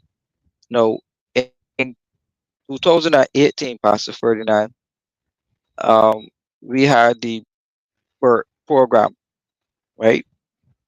And a part of having to deal with the taxes, like the sewage tax, right? And I'm sure the people of St. Lucie right now are crying and bleeding at the fact that they have to be paying the sewage tax right now, right? They even have to be paying water bills right now, right? And you saw over this weekend the opposition leader going there. I saw in a newspaper recently speaking about no water bills for St. Lucie, and that is a position that I definitely support, Pastor Ferdinand, about no water bills for St. Lucie, and I want to take that a step further and point at the garbage and sewage tax and remind Barbadians that 5% of the population is connected to sewage and 95% are not connected to sewage, but still we all pay garbage and sewage tax. Is that fair to us? We have people who still have wells, and then you have to pay a private to get the wells uh, extracted or whatever. So that's not fair. So in the sense of discussing fairness, I wanted to bring in the light of the recent hat at Bra, right, to discuss the implications that the hat at Bra could have on the VAT collection of Barbados, right? And when I say a VAT collection, I want to remind you all that in 2018, there was something put in place called the Amazon tax. Remember that, Pastor Ferdinand? Right? Yeah. The Amazon tax. Have you or Mr. Newton or Rose or Caswell Marcia, any of the members of the loyal opposition here, the Minister of Finance, that could be the Prime Minister, Ryan Strawn, Marsha Cattle, Kevin Greenwich, anybody ever say how much the Amazon tax has ever collected I in have never heard. Barbados? I have never heard. All I know is that every time I do an international transaction, I see a 2% charge. Okay. Well, not the 2% charge. That is the 2% levy that was put in place under the Democratic Labour Party when St. Clair was Minister of Finance. A tax on All right, you're foreign talking exchange about the transactions. Amazon. Sorry, yes, yes. Sorry, you're talking about the Amazon tax. Yes. Sorry. Yes. Go ahead. I speak about when you go online to do a purchase. So it's not just Amazon, it's Netflix, it is Mhm, Hulu, it is Temple, Alibaba, mhm. all of the thing. Well, not so much Alibaba, but all of the online things where people go and shop. They put VAT on it, a value added tax. Oh yes, This yes, yes, yes, yes, right. yes. So that was announced in 2018, Correct. right? So along with the 2%, we are also being charged 17.5% as though you were shopping local, Correct. Correct. And that, incidentally, KEMAR is on top of their local tax. right? So here's the thing now, and I've asked you the question again. Have you ever heard Nope. any official, the Nope. central bank, IMF, anybody reporting on how much this tax? And this is VAT, right? And we know the amount of people who shop online, right? So this is where we speak about non-transparency in tax collection in Barbados, because until Climasker came on brass tacks when he and I were debating, he revealed that the garbage and sewage tax made $80 million a month, Jeez, hombre. right? It wasn't just like a slip of the tongue that he had. I asked him repeatedly and extensively how much the garbage and sewage tax has made since the government redirected the tax away from the consolidated fund and funneled it through Water Authority. Our Water Authority does not produce financial statements, so therefore you can never see how much the tax has collected. Right? So you can't tell how much the garbage and sewage tax is collecting.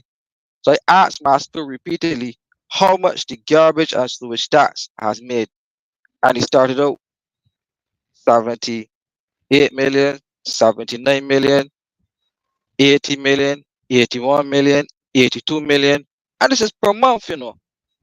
He was asked by the moderator, Barry Wilkinson, Dr. Master, are you sure? And he said yes. And he said, I can kill you with figures now, or something to that effect. And he repeated it and he repeated it. $80 million a month. 960 million a year, nearly $1 billion.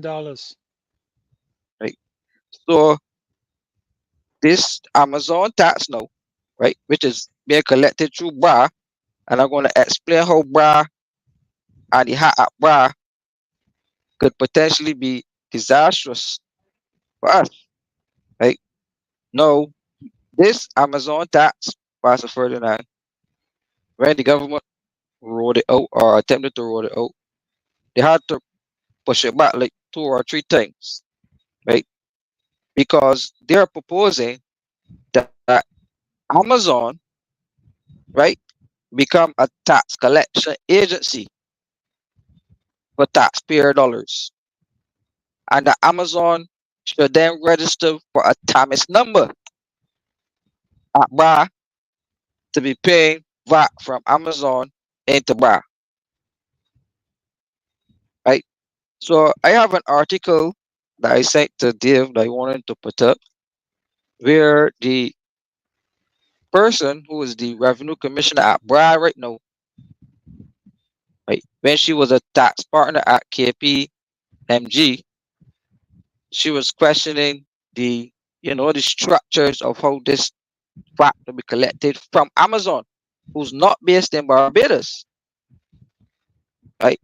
So here you have now the government empowering an institution who's based in the United States to do tax collection for every single transaction that Barbadians do online in terms of doing purchases, XYZ. And Uh, there's no, sorry, go ahead. no, I was going to say, unfortunately, Kemar, Dave is not going to be able to put up anything because they have had a major internet dropout. So they're actually not on at all. Well, I don't know. I don't know if in your conversation, could we just have a few more minutes with you before Maxine comes on?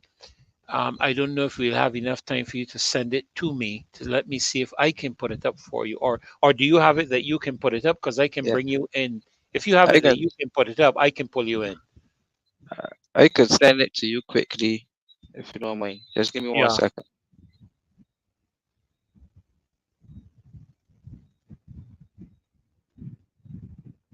Well, amazing, because what we're looking at is taxation upon taxation. You're having a 17.5% tax. Now, if I purchase things in Barbados from Florida, or wherever I purchase it from, to the best of my knowledge, it is not exempt from the US state tax where it is purchased. That is to the best of my knowledge. I stand to be corrected, but as far as I know, that is not the case. So wherever you're purchasing something, whatever is the state tax in that country in that state, is supposed to be applicable. Now, like I said, I stand to be corrected. I have done one or two purchases myself, and I have found that to be the case. So just let me try and see if I can pull this up. Okay.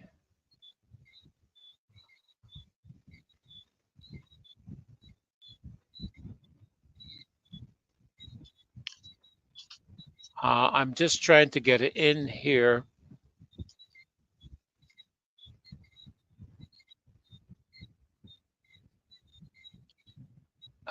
going to put this in a separate window. Or you go ahead. You go ahead, Kemar. I'm going to try to pull it up for you. Okay, while you proceed. Yes. Now, the article that's gonna come up will speak to the person who is now the revenue commissioner at BRA, right? So remember they said that BRA was hacked and BRA doing this so-called international tax collection where taxes are being paid. This is Barbadian dollars, by the way, being collected by Amazon and Netflix and those places are then paid in to BRA, right? But at no point in time did you ever see or hear about the Amazon tax, how much it has collected, and this is VAT, right? I think we need to focus in on that point. This is the regular VAT that we pay every day when we go do transactions, right?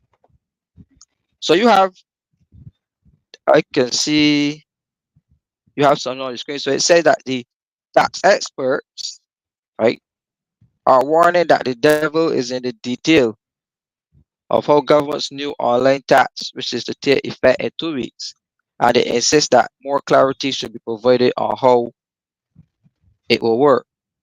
Not that one, Pastor Ferdinand, but the one that says tax in question still. You sent me two then or one? I sent you a couple. Okay, let me see. I may have opened the wrong one. Yes, the one with the lady in the uh, blue. Okay, okay. All right, let me try to get this one up.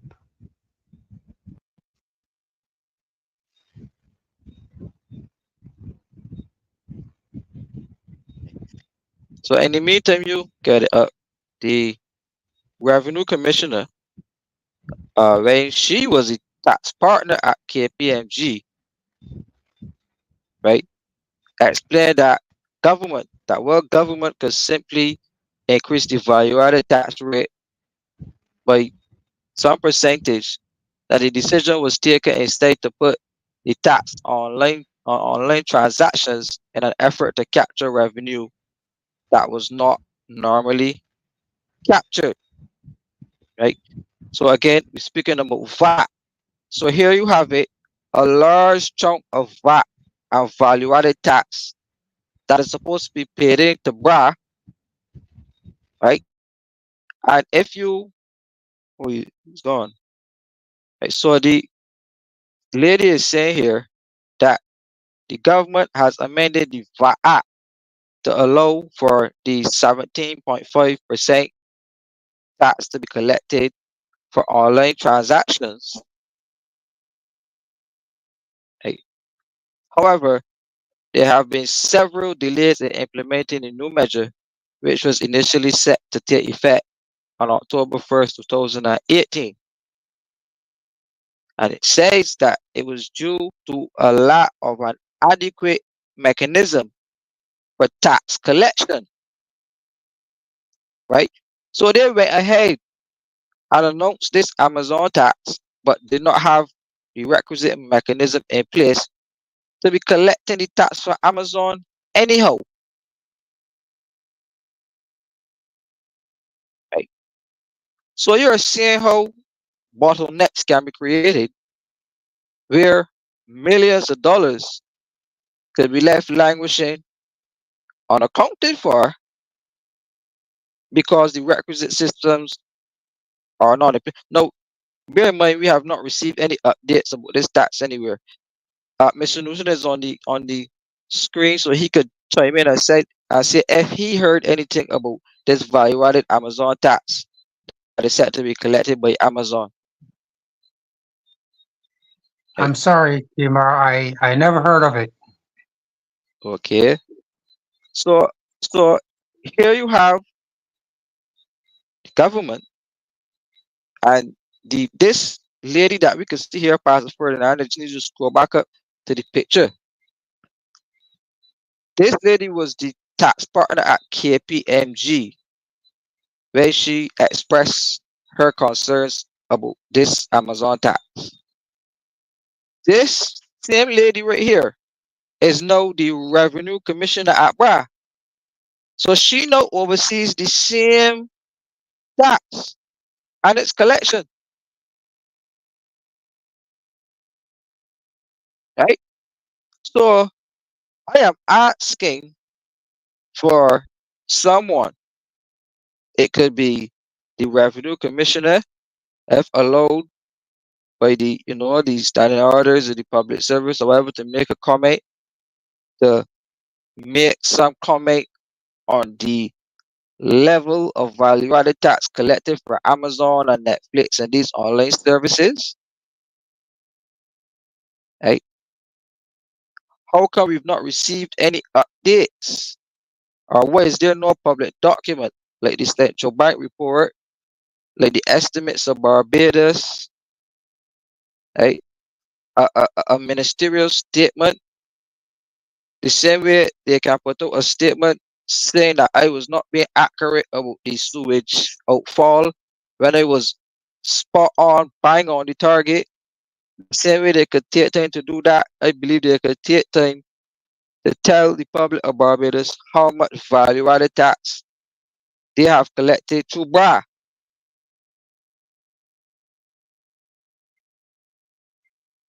right? Through BRA. And how come we've not received a public update on it? Now, my entire roles with this uh, loyal opposition is that never really have we seen external entities outside of Barbados becoming tax collection agencies for our money, right? I would assume that a Barbadian entity based in Barbados should be collecting Barbadian taxes, right? And I would also like to know, how can the government go forward without a requisite tax policy or a structured tax policy to be collecting that money, but still forging ahead and doing it. So I also question the legality of this structure, Mr. Newton, to be outsourcing tax collection functions to private or international agencies without a blueprint or some type of structure to let Barbadians and investors and even the experts, right? Even the experts, the tax experts. Because how is it that a lady, right, who just in 2019 was saying that she was totally confused about this tax, she is now the overseer of this tax collection in the modern day, and we've not heard anything about its pain, right? I'm not sure if this tax collection was shown on one of Amazon's financial statements. I don't know. But what I do know is that this tax does not show on any type of revenue statement or income statement for Barbados. And certainly, if BRA produced financial statements, then maybe we could see, right? Maybe we could see how much this Amazon tax, which is fact. I keep reminding people this is our hard-earned money, value-added tax. How much of this VAT has been collected at BRA, right? And what are the structures? Give us some information on the account, how this money is transferred into central government, right? So therefore, the ministers of finance, I'm referencing again opposition. Look at the sewage tax. The sewage tax goes straight to water authority, and there's no transparency on how is this collected, how is it disbursed, how it is anything. Right? So you have the government moving all of the taxes, these new taxes, off budget are creating a dark view that the citizens of Barbados cannot see through when it comes to the amount of taxes that this government is really and truly collecting. This government has collected the highest levels of tax revenue ever in the history of any government of Barbados. And that is an economic fact not being mentioned by any economist, finance spokesperson, prime minister, governor of the central bank. They're not mentioning it. That these tax levels are the highest ever. So I would, collect on that point, and I put it so that we need greater transparency in the tax collection of Barbados so that the people can understand really and truly how their money is being spent in light of all of the corrupt acts that we've seen happening in government. So end on that point.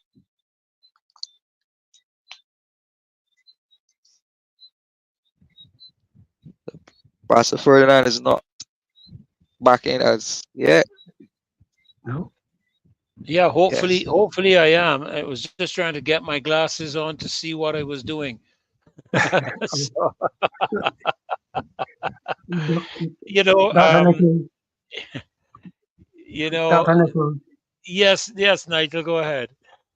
you know, what KEMAR said, uh, and Rose, and in fact, what we have been saying all along is, I'm wondering, where is the academic community in all of this? Don't they have a voice or a role to play in guiding the country? Apparently not. Apparently not. I mean, And when likewise, I listen to what, go ahead, go ahead. and likewise, the the legal profession, the bar association, all of what is happening to us in Barbados, don't they have a voice? Can't they provide intellectual leadership in resolving these national crises? What is happening? Now, Well, what I is don't know. sad? Go ahead, Sorry, Kimar, wait, go ahead. wait. No, go ahead. What is What is sad about it is that when you pay this Amazon 17.5%, then you pay the 2% tax. Then when you get here, you still have to pay import duties and customs duties and excise tax and all the other taxes coming through customs, And VAT, right? So and an additional 17.5% VAT, the- Kimar. yeah, so what they did is to essentially create a protectionist measure for the private sector to force people to cut out their online habits to slow down the consumption of foreign exchange, which forces you then to have to go and buy the local products because the local products would become a little more appealing given the rapid increase in cost online. And that was a purpose and forceful act. That was not a market correction that happened on its own. That was a legislated act by the government to to prop up big business. Dr. Nichols, I don't want to cut into the other person's time, but we have to bear in mind that the economy of Barbados was created for the enrichment of the colonizers. Okay? It had nothing to do with us, our well being, our concerns, nothing. This country and its economy, they were both created by and for the the merchant class. So all that is happening now is that we are seeing a deepening of that corrupt practice, whereby we are being abused and taken advantage of for the enrichment of the business class. And you know the thing about it is, Nigel and Kemar, you can correct me if I'm wrong. I'm not the expert in all of these things, but Barbados is by and large a import country. We import, I don't know how much percent, but I would put my, I don't know if I would put my head on a block, but I would say at least 90% of what we consume in Barbados is imported. We do not import cement. We do not, when I say we don't import cement, we produce cement locally. We produce vegetables and meats locally. We produce milk locally. Of course, now you can't get evaporated milk on the supermarket shelves. You can't get lactose-free milk on the supermarket shelf. You can't get skim milk except one or two types on the supermarket shelf. You can't get powdered milk on the supermarket shelf. Anyhow, Pastor uh, Ferdy is coming in from Guyana. Didn't you hear that James Paul of BAS expressing concern about the importation of milk from Guyana? and what are we paying? What are we paying Guyana in? Not Guyanese dollars. I don't know that there is an, and Kimar, please correct me if I'm not correct, but I do not know that there's any financial arrangements as yet established. I have heard it was being discussed, but I don't know that it has already established where Barbados will pay in Barbados dollars to Trinidad or to Guyana or whatever. I don't know that that has been established. So, to the best of my knowledge, would we not be paying for it in US dollars?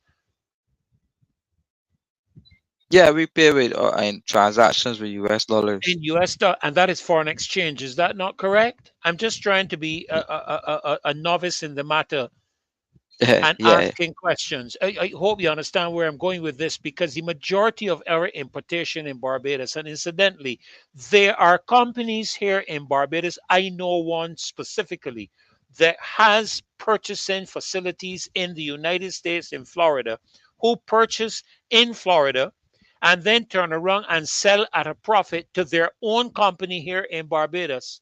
I know that for a fact. That is not conspiracy theory. And this keeps jacking the prices of things up in the country. Now, when I travel to the Cayman Islands, I'm telling you all this now. I've traveled to the Cayman Islands for the last 19 years. Do you know what I pay for a package of soda bakes and Eclipse in Grand Cayman? Rose, would you like to take a guess? Because I'm a soda bakes man and an Eclipse biscuit man. Okay, I love a soda bakes and I love an Eclipse biscuit. I will sit down and eat them plain without anything at all, and I will go through 1 and 2 packs just like that. Take a guess what I pay for it in Grand Cayman. After it is produced here, shipped from here, pay an import tax going into Grand Cayman, pay a supermarket profit tax in profit thing in the Cayman Islands, and put on the shelf. Guess what I pay for it? Take a guess. You're muted. I want you to take a guess. And if after you, I can ask Nigel if you don't come close. Take a guess. Cheaper than in Barbados? I ain't telling you until you take a guess. I ain't telling you. I can tell you after you guess. Take a guess. How much Just a pack now is? Because a pack here is about $2. A package of biscuits is about $2.10, $2.15, maybe $2.25, $2.30, depending on where you're buying. $150 Barbados dollars. You ain't far off. It is 56 cents CI. Knowing the CI dollar is stronger than the US, which means it's about 56 cents CI is about 68, 70 cents US. I pay in Grand Cayman for it. When I come back here and I tell people that the Cayman Islands is less expensive than Barbados, people think I'm talking foolishness. But from what KEMAR has shared with us tonight, now maybe we will understand how that is the fact. And may I just make a quick point? I leave all the financial discourse to KEMAR, but I read in the paper, yesterday's paper, where Tony Moore on a walk through MAXINE and engaging with the press, the same press that should have been engaging with the Minister of Education.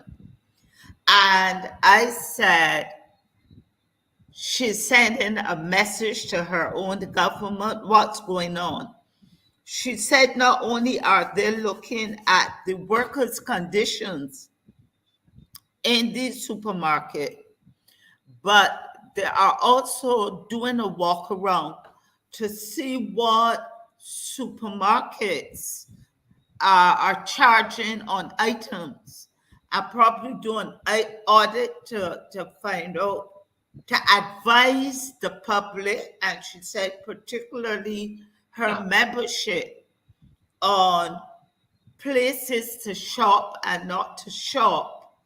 And that if the government, that's what she's reported as saying, if the government does not do it, she will do it. The Barbados Workers Union will do it in I will. terms of the price of items in supermarkets, are recommending where to shop. So I am saying, are we hearing a little bit of instability going on, and people being disgruntled within? I don't know. I will wait to see that happen, and I'm not holding my breath. Good night, Maxine. So nice to see you with us tonight. KEMAR, don't go anywhere. We're going to have some interesting dialogue and discussion.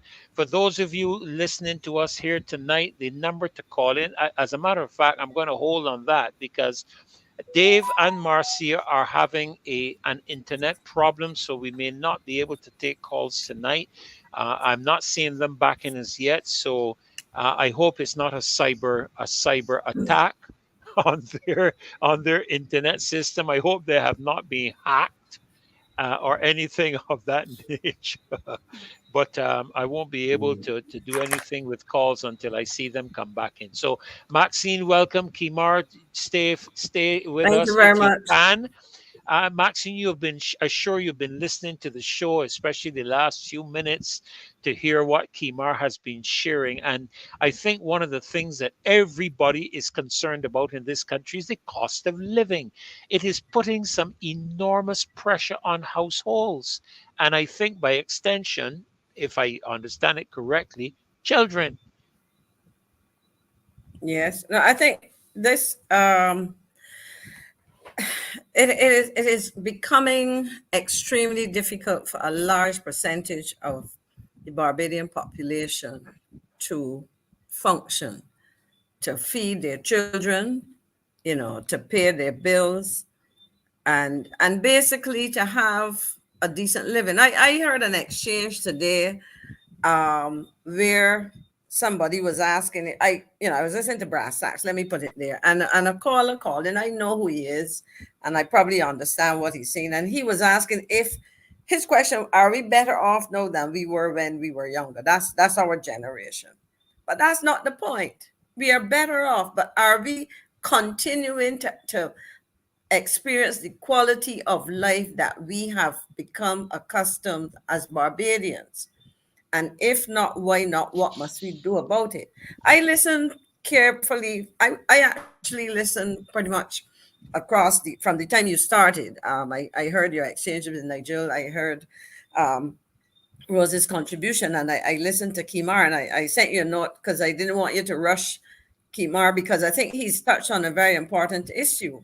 Yes. And like yesterday, as I told Marcia, part of what that has been bothering me when I look on at what's happening is that we seem to be on a trajectory of decline. And it is not necessarily only the quality of life, it's in declining standards. And let's focus on what KEMAR said as it impacts on cost of living. You have a government which has imposed a number of major taxes. And as Barbadians, I must say, successive governments have used taxation to support the services that we have received as citizens, but we are seeing a drift, a disparity between the increase in taxes and the disparity is that we're not seeing an increase in the quality of services provided, and it has to be concerning. KEMAR raised the Amazon tax. I remember when that was introduced. And I will start with something he said at the end, because I was listening to the point, and he was suggesting that perhaps part of doing that was to discourage people from shopping abroad, and that would be fine if it stopped there. But it sounds as though, according to how he is interpreting it, that if you have a scenario where you're not only stopping people from shopping abroad, but doing so to force them to purchase from locals, where in fact the locals might not be giving us the best prices, that they can, then you are really causing the cost of living to be, you're inflating the cost of living. But that's one, Yes. but Yes. and that's a concern. So you're paying VAT, and we're paying all these other taxes. Reference was made to the garbage and sewage tax, and I think a statistic was given. Again, what is government giving in exchange for some of these things? And let me start not with materials. Well, when I say material things, not with necessary reduction in prices, but we are not getting accountability. Because if I'm paying more taxes, I would like to know what is the tax take. So tell us, if we're not getting the transparency that we determine, and why not? Government has resorted to something which was done by a previous administration of the Barbados Day Party, where they engaged in what was called below the line accounting. As you know, the normal place to look for government revenues is in the where the government funds are, is the consolidated fund. And the consolidated fund is managed in what I would describe as a very transparent kind of way. So in other words, you go to the estimates debate, and you see that money is allocated to a ministry, and if you want more, you have to go and get a supplementary. But if you have funds going directly to the Water Authority or to the Queen Elizabeth Hospital in the form of a cess, or a levy, or whatever term you want to call it, and there is no accounting for that, nobody knows how much money is collected. We are told that this money is supposed to go to improve services in the case of a levy for the hospital, to improve services there. If there's a garbage and sewage tax, is supposed to go in part to the Sanitation Services Authority. Now we have this Amazon tax.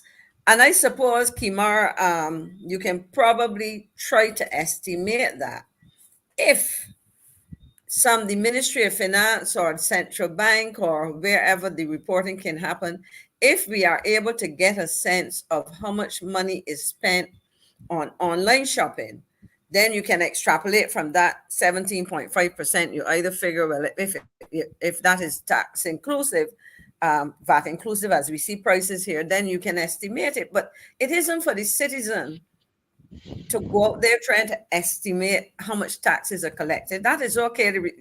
Mr. Newton asked about the intellectual leadership of academic community, and that's a good call.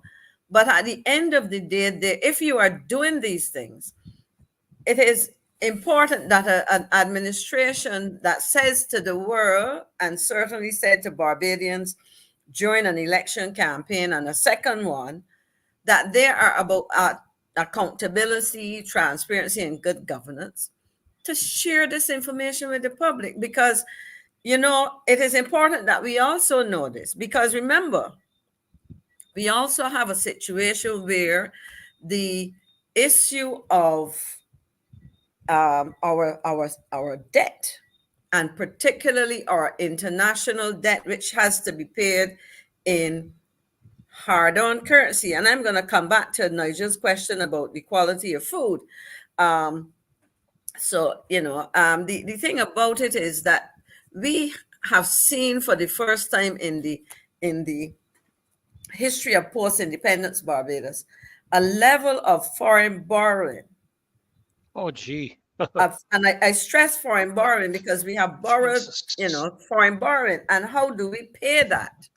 We pay that by,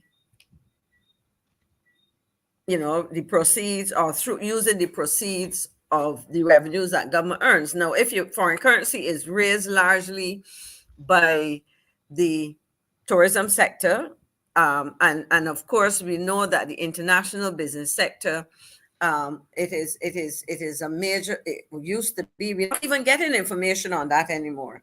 But these are the kinds of things. So in other words, how do you and I, colleagues on the program, and the audience that we have, the loyal opposition, how do you and I have a sense or an understanding of our capacity to service, or I'm not even talking about local debt at the moment, or how are we able to service Our foreign debt. international debt? Yes, our foreign debt, because we're not hearing me. I saw a very comprehensive analysis of the tourism sector earnings, performance, and so on. And when we start to look at that and put that against the question that KEMAR raised just now, what is happening in our economy? How comfortable are we that we are not facing some major problems down the road? But before I forget, let me look at this. The quality of food imported into Barbados. Any of us who travel, and I certainly had a few weeks overseas, and I was able to look around the supermarkets in London and so on, and you are comparing the quality, let's say vegetables that are imported, fruits that are imported. And when we look at them, the question is, what grades are we getting? What grade produce? You know, you have A grade, the best, and then you have others, and then you come down, you know, because these things are graded and so on. And I am sure that in many instances, we are not getting the first or maybe even the second grade.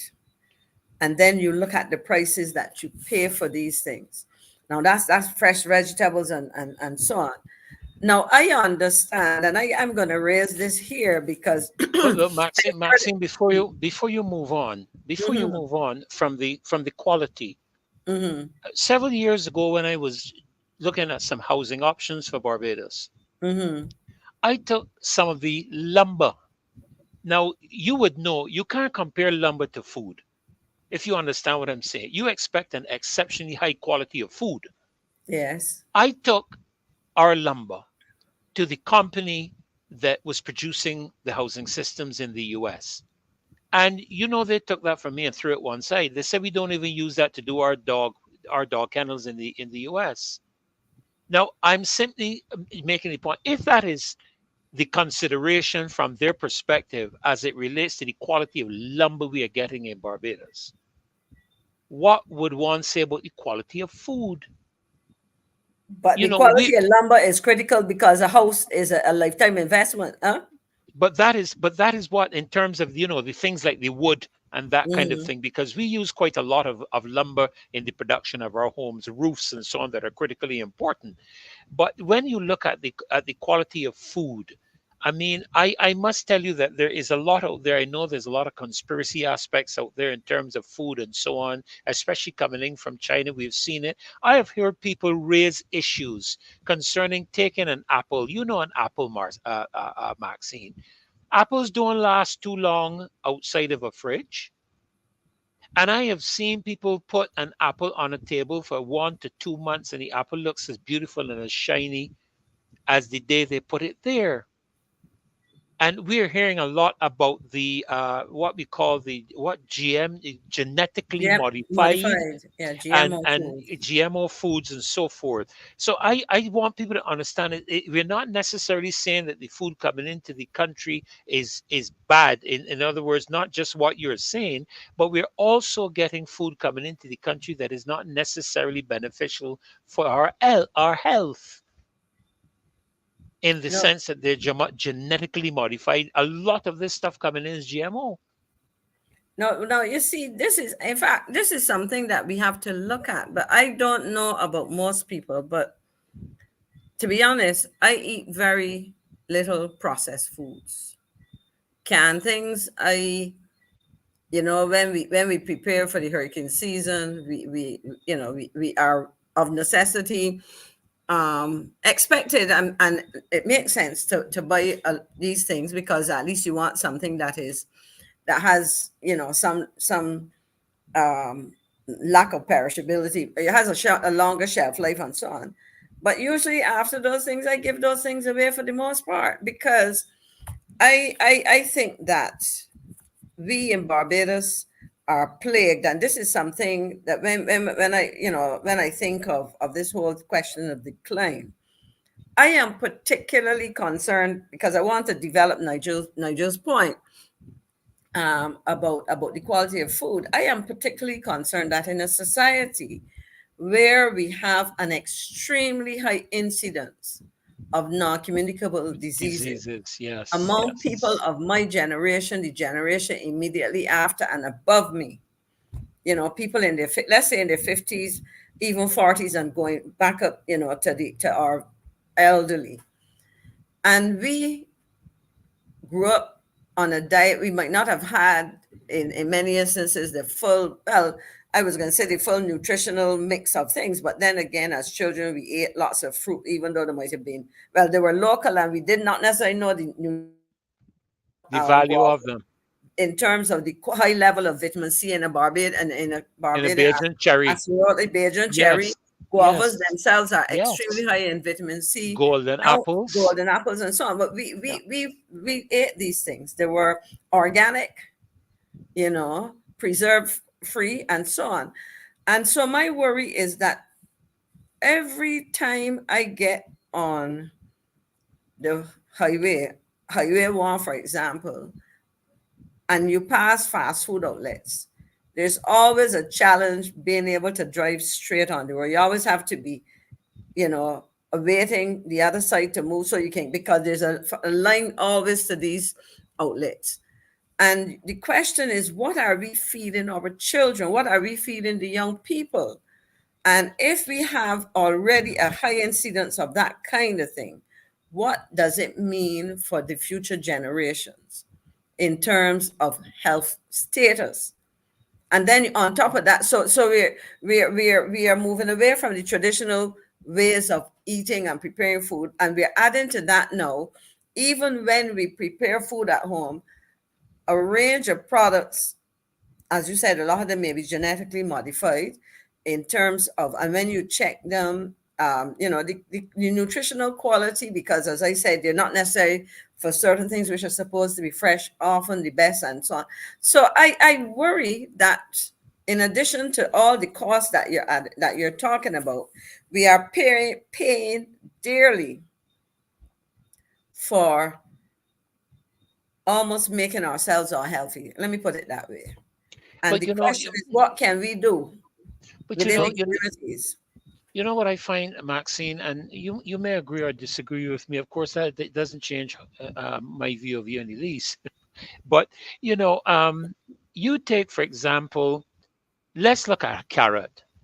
If we can take carrots, we produce carrots locally here in Barbados. Okay, on the basis of what um, KEMAR has just shared with us in terms of the taxations we are paying on imported things. And we import carrots, let's just say for argument's sake, from the United States. How is it possible that on top of all of the taxes that we pay, when it hits the supermarket, it's actually less expensive than our locally produced? Now, give you a grant, our locally produced stuff is probably a better quality of product than the imported because of what we've been discussing. How does that pan out? No, it's very possible. If you look at um, scale of production, a farmer in Barbados may grow an acre, half acre, I don't know in terms of carrots, 2 acres. They even say a bigger farmer may produce, but you're talking about a small scale operation versus a commercial farmer in North America or somewhere in even take Brazil. If you look at the scale of farming operations in Brazil, I mean, you're talking about hundreds of acres. So in essence, the very scale on which they produce means that their unit costs are so much lower than ours that even, and furthermore, I'll also tell you this, even in that sense. But you also, as much as they tell us that we should not put subsidies on these things, it's against World Trade Organization rules and so on. They put North subsidies. America and Europe subsidize Yes. Well, farmers very heavily.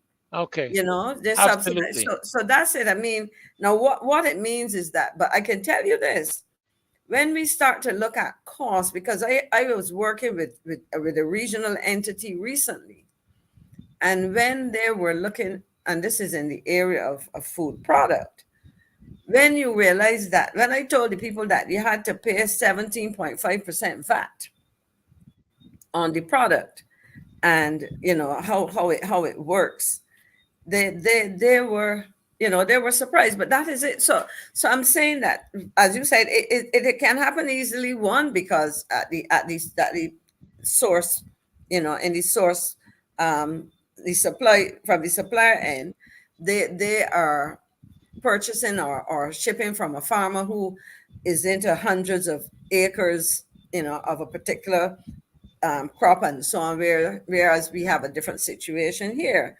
The other concern, of course, is that when at the local level, even if you subtract out those difference of economies of scale, you know, we operating on much smaller basis, etc.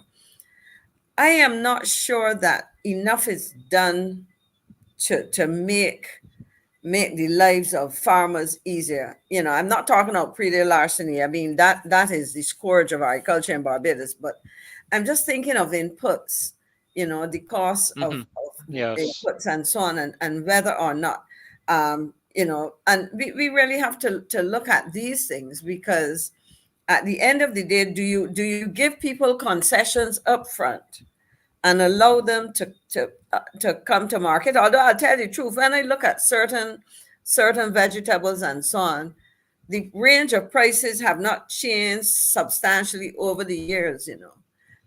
And that's if I go into the market. I mean, I happen to have visited a couple supermarkets recently, including some that I know, you know, I normally go to a particular supermarket, but I for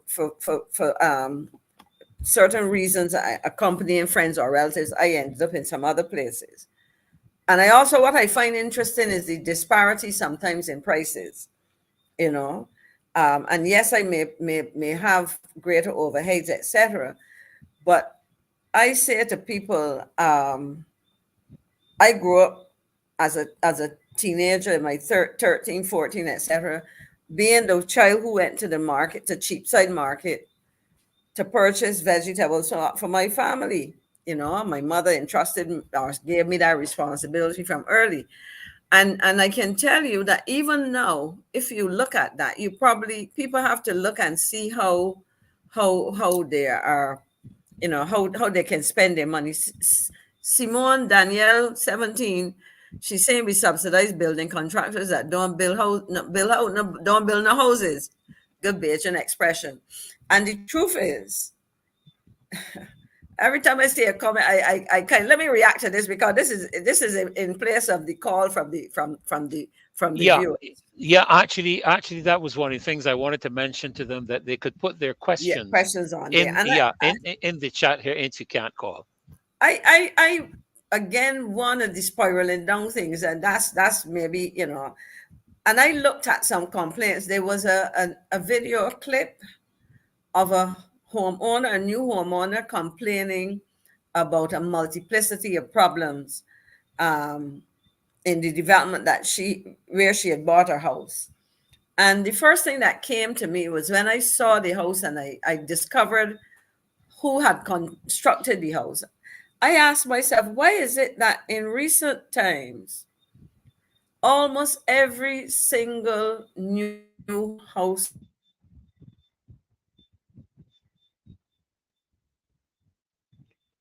You may be getting some internet problems too, Maxine, because we just lost you.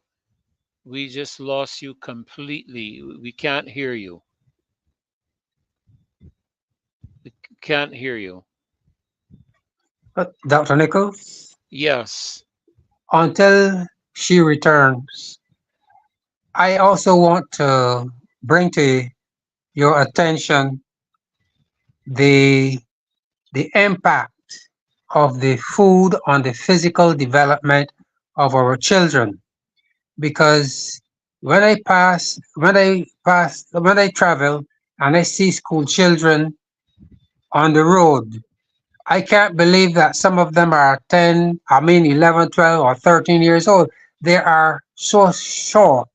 They are, you know, they haven't grown out of the ground, so to speak. And also, what about the quality? No, what about our reproductive health? I think that the food is also impacting our physical development and our reproductive health. Well, wouldn't But it also be impacting our mental health as well, too, in terms of our development, mental development? Because, to be honest with you, Nigel, I mean, in the midst of all we're discussing, and I'm sorry, Kemar had to jump off, or unless he got knocked off as well. Okay, here comes Maxine. Here comes Maxine back again. Um, in the face, Nigel, of the cost of things in Barbados, and I hear what Maxine is saying, but when I walk into the supermarket and I look at the foods that we could buy that are healthy, Maxine, that would contribute to us avoiding the development of a lot of the NCDs, when I compare their prices and then I go through the supermarket aisles and look at what we could say is junk food, if you understand what I'm saying, you know, the canned things and whatnot that is imported. And then I think about the pockets of the people in Barbados that have to buy. It becomes increasingly difficult. I had a lady tell me the other day that she went into the supermarket, and I'm not talking about somebody from the middle, what we would now call the middle upper echelons. I'm talking about the average Bajan. She spent over $200 just in the vegetable area. Over $200. She hasn't gotten into the rest of the supermarket yet to shop for chicken or butter or sugar or salt or flour or rice, none of those things. She's already spent. And I think about how do Bajans manage with that kind of an expenditure, knowing the kind of salaries that the average Bajan is pulling. It's troubling, because then obviously people are going to migrate toward the affordable foods, which are not necessarily the healthiest foods for them to be eating, but that's what they can afford. The I don't even know if they can afford the luncheon meats anymore. The luncheon meats, the hot dog, those processed foods. And I'm not talking about the farmer's choice, the frozen ones. I'm talking about the canned ones. I mean, it's really tough. It's really tough for households in Barbados to eat healthy. yeah, uh, I would like to hear Ms. McLean on the impact of the food on the physical development, Development of well, our the children. total development of our children, because as someone referred to here in the chat as well, you cannot believe that some of these children are 12 or 13 years old. They are like runts, midgets. They have not Yeah, left the earth yet. yeah. Are you back with us, Maxine? Because I can see your mouth moving, but I'm not hearing you. Um, I don't know if it's a connection with your microphone. You might have to check your properties to make sure the mic that you're using is the right one. But we're not hearing you. Seeing you well, and obviously you're hearing us. Mhm. Um, but we're not hearing you at all, and that was fine. It just went.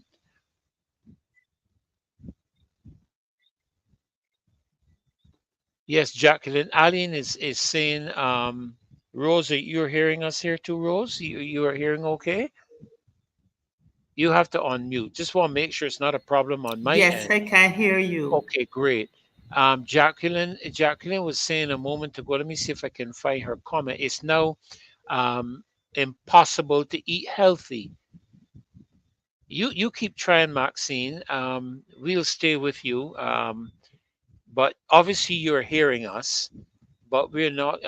Okay, she's going to try to come back in again. It is very, very difficult. You know, when I'm being very honest with you, and most of the time, Rose and Nigel, I shop at. Don't forget, folk, to put, you can put your questions in the comment section. I'm going to try my best to to watch them. You know, put the question, not just your comment. If it's a question, make sure you put a question mark that I can determine the difference. But you know, I do a lot of shopping now, Rose and Nigel, at Popular, and you know, I observe that people going into the supermarket today, there was a time people would go in and pick up a brand, but today I see them looking at price, and that seems to be the only thing they are looking at. You know, they're not looking at the brand anymore, anything like that. They're looking straight at the price, and they're picking up on the basis of price. And I must confess, I do much of the same. Try again, Maxine. Let's see if we got you back. No, you're unmuted, but we're just not. Let me see. Edit mic settings. Let me see here. No, not from my end. I can't do anything here. Well, I'm seeing Dave back in, so maybe their internet is back up. Maybe their internet is back up. So, um, yes, yes. So, Rose, any comment there? I'm just going to let us chat a bit until we can get Maxine back in. It's a very interesting conversation. Um, Only recently, Philip was in the UK, and we had a conversation with his host, his one of his best friends from university days. And well, Philip was not the person really that he should have asked about the price of things in Barbados. Yeah, So but just apparently let me. he was asking Philip, and Sorry Philip to said, interrupt you. Sorry to interrupt you, Rose. Just so Maxine knows, Maxine, whenever you get back in terms, just say something and we'll hear it to make sure that we're picking up a mic. But the problem is hearing you, and you are unmuted. So that's the challenge we're having. We're not hearing you. So whenever you want to try with your volume, you just try, and as soon as I hear you, we'll come back to you. Go ahead, Rose. Uh, yes. So Philip called me SOS. Um, Tell James, talk to James about these prices. So he asked me, and I told him, and I could hear him gasping.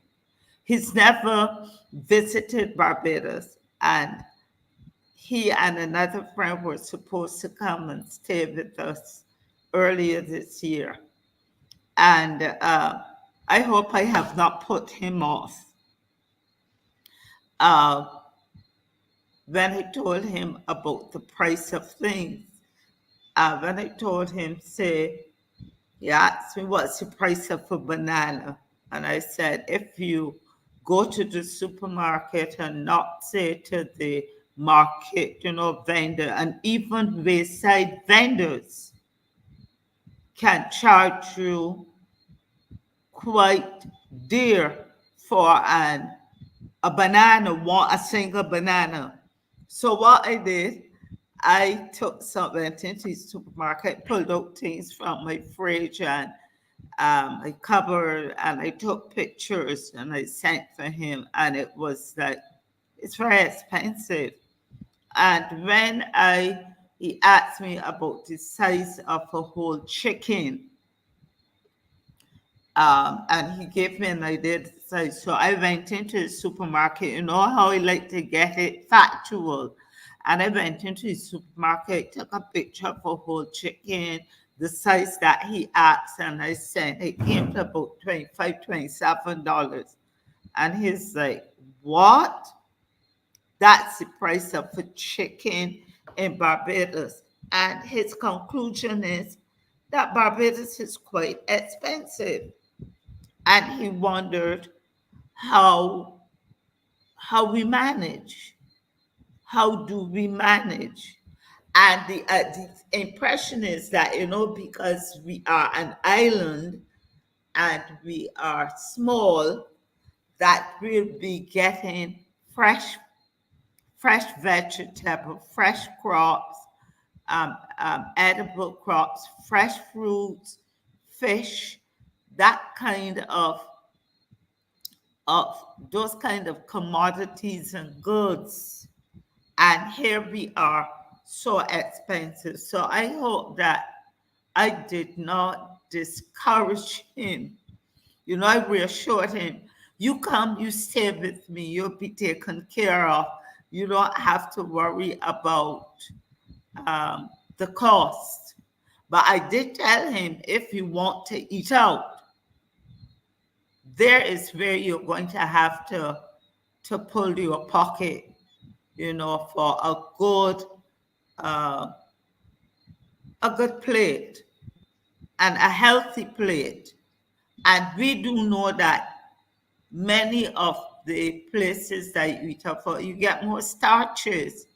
You may get more starches and meat protein, not necessarily fish protein, but the other meats, and fewer vegetables or fewer on your plate. So it is not easy. And one of my concerns, I raised it on that paper that they're presenting on the elderly. And I remember Marcia Cattle speaking about the food. And yes, she did make an effort. And she did say that government must look at that basket of goods. Remember, I had shown that in another session. But then again, here she is pontificating on, oh, you can eat healthy, but you have to think about the portions and the size of how you plate your food. And You know, I'm saying, no. hmm we, The we, way she spoke is like, it won't be that expensive then if you think about eating in moderation. You're telling an elderly who is most likely on medication, where you have to eat before you take your medication. You have to eat after your medication. You might have to take it 3 times a day, many portion, multiple times. And you have to eat healthy. There's certain things you can't eat. And sometimes when you go to the market, what you can afford to buy can only serve you 2 portions or 3 times a week. Already you are apportioning that. How far, how smaller can your portions become? But but there you are. But Rose, I hear what you're saying, because I mean I'm not going to pay that any attention at all, because it's disingenuous in terms of trying now to dictate to the Barbadian public how to eat. That is Yeah, that is a ridiculous and stupid statement. So I'm not even going to dignify that with a response. That's the truth. But you remember, I ask these questions, and maybe those of you here in the loyal opposition, those of you watching, and I'm just keeping an eye out here for Maxine so that I can bring her back in as soon as she gets her situation regularized. But you all would remember the days. Where are the gooseberry trees? Where are the tamarind tree? These were things that were all over the country. How many of you remember we used to drive by the road and pick peas? You all remember? Anybody remembers that? We used to pick peas. I remember picking the peas and coming home and opening up, shelling them and eating them raw from the pea husk. We used to pick up golden apple all over the place. You couldn't go into the country unless you come out with a trunk full of bananas. We had bananas in our backyard, the acerola cherry in our backyard, a golden apple tree. We had mango trees, we had pear trees, all kinds of trees we had. And as children, we enjoyed all of that. But today, unfortunately, a lot of that is no longer available. And sometimes some of these trees take a little while to grow. In the meantime, people have to eat. And so, to get a breadfruit, I mean, we've been giving away breadfruits here at our home. Breadfruits are $5 and $8 a breadfruit, and when I look at mangoes, and I see passion. Yes, it's me, passion fruit. We had passion fruit vines growing over our palin. We used to call it the palin. That's the galvanized palin. Let me try Maxine. Maxine, you want to give it a shot here? Give me a thumbs up. Okay, great, because I don't want to bring you on exposed or anything. I Can want to you hear make me? sure yeah, I can hear you. I can I'm hear on you. tablet now. I've shut Okay, down my computer. So yeah, we you can have a hear we can smaller hear version you. of me. Yeah, but that's still good. We are still happy to have any version of you, even if it's a thumbnail. So we are happy to have you. Trust me. Yes, Maxine, we were just chatting about the different things that we used to be able to pick up around the country. The challenge that who it is you said, Marsha Cattle Rose. Somebody talking about some nonsense about cutting down on the size of the meals you eat and that kind of. That is a person who does not understand the reality of many Barbadians. Far from cutting down on the size, because recognize that for some people you have to have I'm trying to make sure you can see me, but it doesn't Yeah, matter. yeah. A belly. See, some people are forced to have a belly full. You hear people talk about in marketing terms of belly wash with some of these drink things that are beer, water, and sugar. Um, but to the local situation, I know that there's still a few gooseberry trees around. Somebody sent me some. I'm trying to remember the person. Apologies to the person if they hear me and I forgot who sent them to me. But I will tell you this. I did that, Max, Miss McLean. Huh? I sent you some gooseberries a while back. Thank you very much. And I want some some more. Well, well, I was trying to listen, remember what it I was. don't know. I don't know if he should have said that on this platform because I think he can get a lot of You're requests for gonna get gooseberries. inundated. But you see, and I have a Ah, friend, her late mother used to make preserves with those. In fact, her black cake at Christmas traditionally was oh made wow. from local fruits Yes. because Hmm. but what I would suggest to people, there are a couple of things. For one, I have a mango tree. And usually last year, for some reason, it didn't bear like it normally did. But usually, my son, I used to call my son the mango boy because I had him walking around the neighborhood delivering mangoes to everybody because I cannot stand the idea of wastage. Now, that is one thing, is to share, and the other thing is what I call to preserve. If you have fruits and so on, put them, freeze some of them. I just promised a friend of mine who was Yes. visiting Yes. to make her some to blend some mangoes that I have frozen in my fridge and bring to her at her hotel so she can mix mango drink with it, because I'm saying that while we have shortages, we also have a lot of wastage. And Yes. I wanted to comment about what you were saying in terms of um the cost of eating healthily.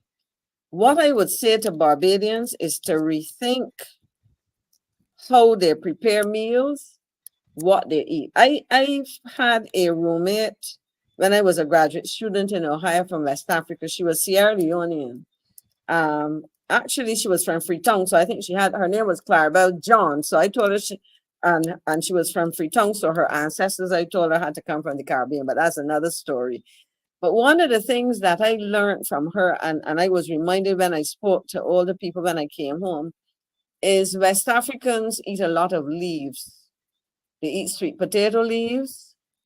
They eat things like beet leaves, cassava leaves. Well, we would have to know which ones to eat and so on, because but the point is that they use a lot of those. So that's just what I'm saying, is that we waste a lot of things. We waste a lot of Yes, we do. of Yes, we do. you know of the things that we eat. Um, And sorry, Bananas. sorry, I remember there sorry. was a time if I had. Sorry, go ahead, No, I wanted to make Ferdinand. the point. That's one of the things I learned in Trinidad. Maxine. I saw how Trinidadians took almost everything. everything to do with the mango and the watermelon or whatever it is they do. They make sweet this and all these different kinds of things. Sometimes you have to eat it with the skin and all of that kind of stuff. I can't remember all of them now. The dried red ones that they would package in the bags and so on. And I said, but we throw that stuff away. And I must say that my wife is very much like you. She cuts up the mangoes, she freezes the mangoes, freezes the bananas, and she freezes whatever fruit she can. Sometimes she juices the mangoes and she freezes the juice. I mean, to be honest with you, I even see her freeze gravy. I do too. Yeah, she freezes everything so that you can get it at a later stage. No, I think it is something. In fact, I would challenge our audience to look at what they throw away. There was a time you mentioned freezing, but there was a time if a banana got too soft, I would throw it away. But no longer. I'm not. I don't like smoothies. As such. But I would use it later and make banana bread. Something like golden apple. You blend up golden apple to make a drink, and then you have the pulp. You know what you can do with that? Use it as an input into muffins. Because I use my mango pulp. I use the mango pulp when she's finished as a like a fruit. After you eat, I use it. I chill it. I like it cold, and I just eat it like that. So I mean, something like overripe banana breadfruit, because breadfruits tend to get very ripe very quickly. Yes. And what I do is you take it, you parboil it, you freeze it, or if it gets too ripe, go on use your computer. I mean your telephone or whatever to Google ripe breadfruit and see what people in the Pacific and so on do. People make sweet snacks, like how you make ice creams or whatever. Or you can use it as a muffin or a bread, or some people make drink. So I'm just saying that what we should be doing is to look, first of all, understand the nutritional value of the foods that we have. Think in terms of the other thing is, for me, and I recall my oldest sister saying to me a couple of years ago that she realized as she got older, her taste for meat was getting less and less. I don't know if it is your digestive system rejecting it or whatever. But what I am suggesting to people is that we perhaps eat too much meat protein at a particular sitting. So if you're talking about, on your plate. And so, in fact, if we think of us growing up, the portions that our parents gave us was small, not because because the mother was the person who did the cooking most of the time, but the parent would have preferred maybe to give you larger portions, but they didn't have it. We have gone the other extreme now, and we are eating, in some instances, too much of the wrong foods. And I think that people can look at how they prepare foods and how, I mean, a favorite of Bajan's, which is not a favorite of mine, is macaroni pie. And it touches on what you're saying, because pasta is relatively cheap, it is filling and so on, but you can add to that,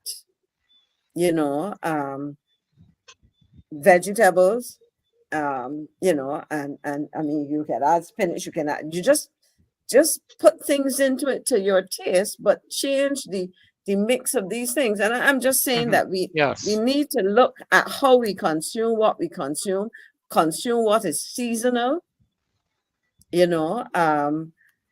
One of the things that is consistently reasonable in terms of food items are things like spinach, what we call Chinese cabbage, okras. I have a friend that if I say anything to her about cooking and I say and I'm saying I'm doing so and so and it's a joke, she would say okras, because as a child I didn't necessarily like them, but they are also they are versatile in terms of how you can. How you can prepare them, and it is really to develop your children's taste for these things and do them in creative ways.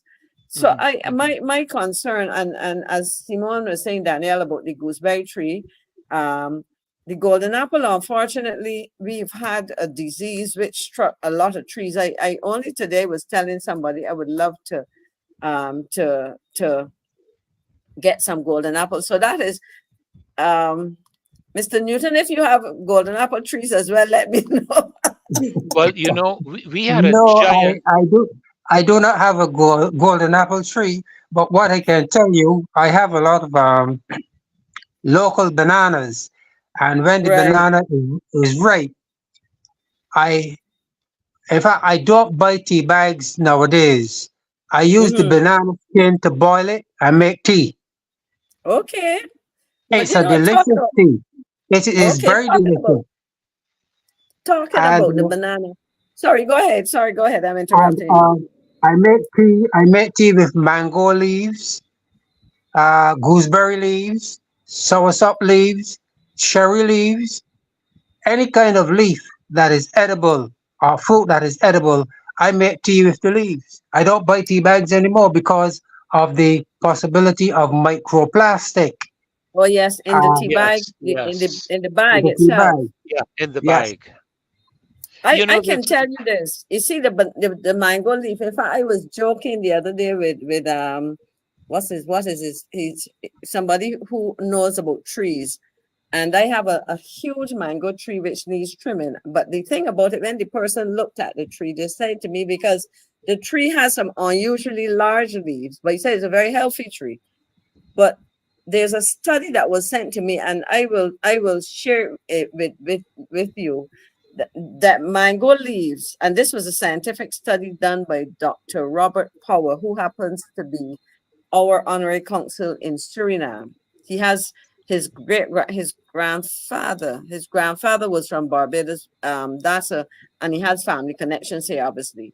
But he has done scientific research because he's agriculturalist on the properties of the mango leaf as it impacts on um, controlling diabetes. So it's not, it is, because interestingly enough, recently I've been reading a lot about, these leaves that we grew up hearing about cooling teas.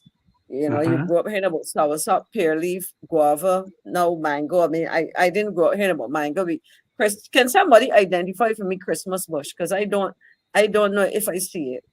But That as a makes two child, of that was us. another one. Christmas bush. I don't know if anybody No, knows. I That was cannot tell another you. one. But the truth is, as you pointed out, there are warnings now about tea bags and a Yes, particular type of tea bag, in terms of the material that it is made that from. it is that the tea is kept in. You know, Maxine, and Julia, of course, Julia is my wife, as you know. And you know, she does not boil her tea in a tea bag. You know, she tears Okay. open the tea bag. You know, these old time containers we used to put the red rose tea leaves in. You know, we used to get the Yes, red sir. rose tea leaves Mhm. in the package. She puts them in one of those containers. Sometimes she just boils it straight in the saucepan, but she doesn't use the tea bag. And I'm going to have to start doing that on the basis of all I'm hearing. Well, look, you know, I mean, it's unfortunate. We wish we could stay all night. You know, that's the truth, because there's so much we can engage. Maxine, Nigel, Rose. So sorry that Dave and Marcia had Mamsi. to got knocked off, and I don't know about KEMAR, you know, but we have had some challenges in recent. I myself had some technical challenges as well with Flow. I understand they are updating their systems. I don't know if it's anything to do with the hacking or whatever that has happened to make sure that they don't get hacked. I don't know, but I understand they've been updating their systems, and as a result we have been getting some connection challenges. But you know, we have learned. So I must tell you the truth, we've learned a lot tonight. There's been a lot shared tonight, a lot of wisdom in the midst of all we've talked about in terms of costs and, you know, food qualities and the benefits of different things. So it's been a holistic conversation we've had tonight from the very beginning. And you know, unfortunately it's 10 o'clock, and I like to try to keep things um, tight before I don't want to get fired. I want to keep maintain my job. I'm only kidding with that. You all know that. But I always enjoy having all of you. You all are sometimes I wish that we could. I don't know if they can do it, but sometimes you wish you could take. I just had one of these things here in my hand. You wish that we had a brain like one of these things here. I don't know if you all can see it. That you could Yeah. extract it out of the person's head and keep Uh-huh. all that information. A lot of our colleagues have passed away and carried with them an abundance of information, knowledge, and wisdom. And we hear so much of it here. And I must tell you, maybe we all need to. What do they call it, Maxine? Memoirs or something like that. Where you write these Yeah. things, Your memoirs. Yeah, your you write your memoirs. Yeah, yes. maybe we need to take that seriously, in terms of our future going forward as a country, that we can retain some of this information that you're asking about, in terms of our foreparents. They never logged any of this stuff. And we are now discovering the world is telling us that they're actually using our stuff and processing it and then selling it back to us as vitamins. They're taking our mango leaves, banana leaves, and all these different kinds of things and reproducing them. And maybe we need to look at that.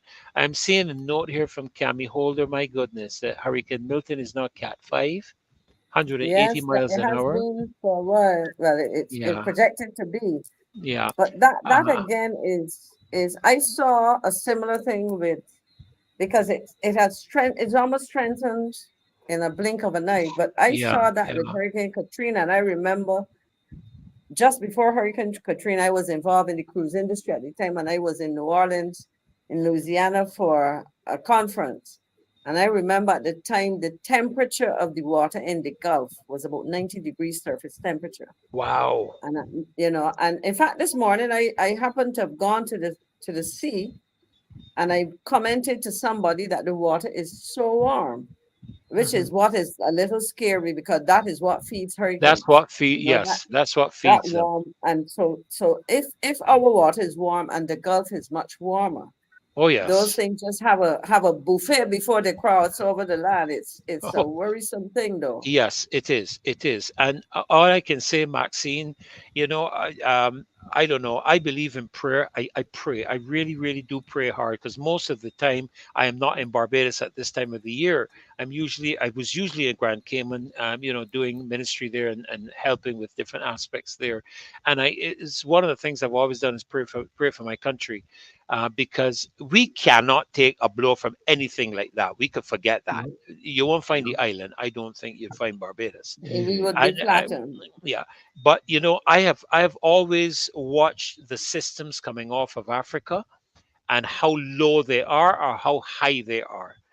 Because I can observe that the higher they are, the better it is for us in terms that they That's tend to correct. swing north. And I've always said to my children and others, I don't like when a hurricane is going underneath us because the upper end of a hurricane is the strongest winds that it has. I prefer pass north of us. We may not get away, but it'll be a little more manageable. But thank God, and we keep our prayers full. I'm very serious about this. We keep our prayers because we cannot take a blow. We can't really Mhm. take anything that's right now. That's the truth. And I've been praying, Father, just preserve and protect our country. And I've been seeing these systems come out of Africa and just swinging north and swinging north. But they did predict, Maxine, that we would see an increased number starting in the Caribbean Yes. waters, and we have been seeing that. But there's still family and Barbadians living, even if we didn't have Barbadians, it would still be worth our while to be in prayer because we don't like to see devastation Yes. on anybody's country and the loss of life. Right now, I understand the death toll in Asheville is approaching over 200 people, and there's still a lot of people missing. And People I are can't saying do how they're yeah. smelling. Some of the first responders are now getting to homes that they're smelling the dead bodies in the homes. So Mm, this is just unbelievable. But so we want to keep them in our prayers, folk, as we close off the show tonight. please, please, please, please pray for the people in the peninsula of Florida.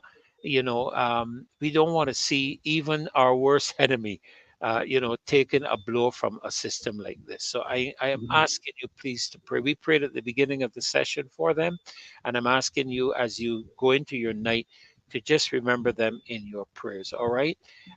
This Right. even goes for the people on the Yucatan Peninsula, the North Yucatan Peninsula.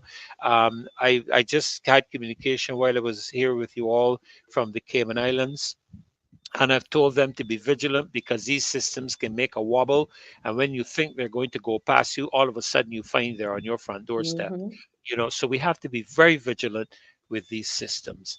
I want to thank you, Maxine and Rose, for being on the show again tonight and for your incredible contributions to the show. Maxine, you always bring such an expert perspective. And I've really, really grown over the last several months to value what I hear coming from you because you're such a experienced and wise individual, not just politically, but even in the terms of the management aspects that you've taught. And I listened carefully because I didn't go to UE. I went to UE for 1 year, but I had to leave because I had to go to work. And I am thankful to benefit from all I learned from you without having to pay for it. So I'm very, very happy for that. And I really, really value, honestly, I want you to know, and so does Marcia, we all value so very much your contribution that you make to the show. And you too, Rose, I mean, the education that you bring to us and the ideas, the value of what you present and the questions you ask and the recommendations you make. Why don't they sit down with people like you and talk?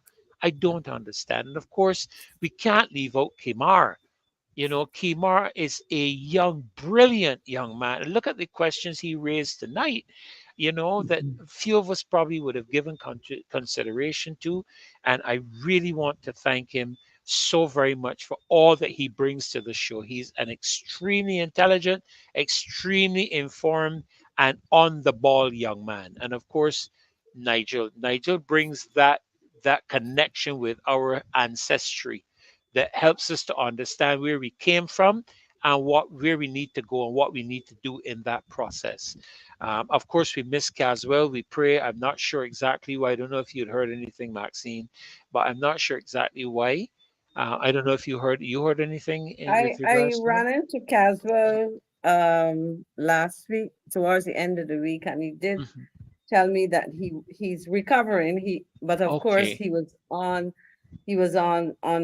going to meet on the trade union of labor relations matter. Let me put it that Yeah. way. Yeah. Yeah. And what I said to him is, it is good to see that at least you still, I mean, you're the one that they can count on to turn up. And Yes. I mean, I listened to the discussion about the General Secretary Bobby's Workers Union, and I would say to Miss Moore, I it's a little bit too late. I call me a cynic, but I have seen what or I have my interpretation of what's happening, and people have seen that Caswell Franklin, through his workers' union, has been the voice of the worker, and he's been Yes. going out there Yes. to do that. Obviously, what's happened, the Barbers Workers Union has been affected. Its membership has declined, and with declining membership, we know what that means. Among other things, it means declining revenue for the Barbers Workers Union. But all I can say is the union, you have to be a trade unionist first, um, and other things. I've heard arguments about who was a trade unionist and a politician. But I tell people you have to examine each case to understand the dynamics of the particular situation and how the person was able to continue or prioritize workers' interests. And I think what has happened is that a lot of workers have felt very frustrated. They see a decline in the support and the representation when it comes down to on the ground in the field representing workers. And I think the union is feeling it. So now they're making a lot of noises, but I'm not sure how impressed workers and members or would be members of that particular union are with the noises that we're hearing. But Yes, but yes. I wish Caswell well, because I tell him we can't clone him, so he has to take it easy. And he has been working. I told him, you've been working extremely hard, and your body will protest at some point in time. Yes, yes, absolutely. Well, listen, guys, thank you all so very much. I mean, it's been an incredible show. I just want to share very quickly, if I can. Let me see how I do this. There is an event for those of you, I think, who are in the UK. I believe there is an event coming to the UK. I understand it's UK Roadside Parliament. This is on the 21st of October, Monday, the 21st of October at 6 p.m. And it's engaging the diaspora youth in the development of Barbados. And it will be hosted by Marcia. It will have a panel of young people: Dawn Marie Armstrong, June Dixon, Ricardo Eversley, Leah Afia, and it will be at 6 p.m. There is a number there for you to contact: 07931337908, and it's going to be at St. John the Divine Kennington Center, 21 Frederick Crescent, and that will be on the 21st of, let me make sure I see it again, 21st of October. And that will be, let me see if I see, at 6 p.m. Marcia Weeks will be there, one of the leading voices in Barbados and the Caribbean, the host of the Marcia Weeks show. Dawn Marie Armstrong will be there. She's a British Psychological Society chartered and health and care professional. She is going to be there. June Dixon, she's a coach who partners with ambitious leaders eager to elevate their performance and shift their mindsets. Ricardo Eversley, he is a London-based creative and senior lecturer in visual communications at London Metropolitan University School of Art, Architecture and Design. Leah Afia, she is the founder of Island Ting Kitchen, a vegan cloud kitchen inspired by her Rastafarian roots and Caribbean flavors. So just so you know, that is there. I'm going to try to put it in the, let me see if I can copy the link, put it here in the chat for you, that you can go there and keep abreast of what is happening with it. So just let me put that in the link quickly before we go, so that it will be a part. I think it should turn up on YouTube as well. And if it turns up on YouTube and Facebook, I believe it will be kept there for your future reference. So God bless you all. Thank you all for joining us. Unfortunately, let me see. I don't know if I can get this thing done. Let me see. Monkey handling gun. Let me see if I can get these videos played that we like to end with. I'm going to try, so you all don't hold it against me if I can't get it done like Dave. All right, I can't even find them. Might just have to go off the show, how, just like that. But I'm looking, but I'm not seeing. Is that it? Let me try this one. I'm pretending to be good at maths nor English. I just pretending to care about people. Good at maths nor English. English. Pretending to be good. I pretending to be good. Just pretending to be good. I pretending to be good. I just pretending to care about people. I just pretending to care about people. I just pretending to care about people. I just pretending to care about people. Pretending, and I'm pretending to be good at maths nor English. I just pretending to care about people. And I'm pretending to be good at maths nor English. I just pretending to care about people. I'm pretending to be good. And I'm pretending to be good at maths nor English. I just pretending to care about people. And I'm pretending to be good at maths nor English. I just pretending to care about people.